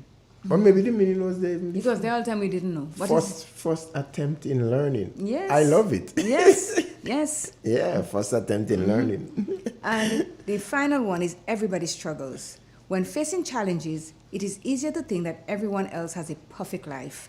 And perhaps that is why some of them judge you for your negative emotion. But the truth is that everybody, no matter how happy they may seem, is going through something in their life. The fact that struggling is a common experience for all of us is another reason why it's okay not to be okay all the time. It says, life sucks sometimes for everyone. Most people are just putting up a brave front or showcasing only the positive side of their life and keeping their problems private. The knowledge that in pain you have right now is not a personal attack can be comforting. Moreover, seeing others overcome their challenges will give you hope that you'll also be okay again.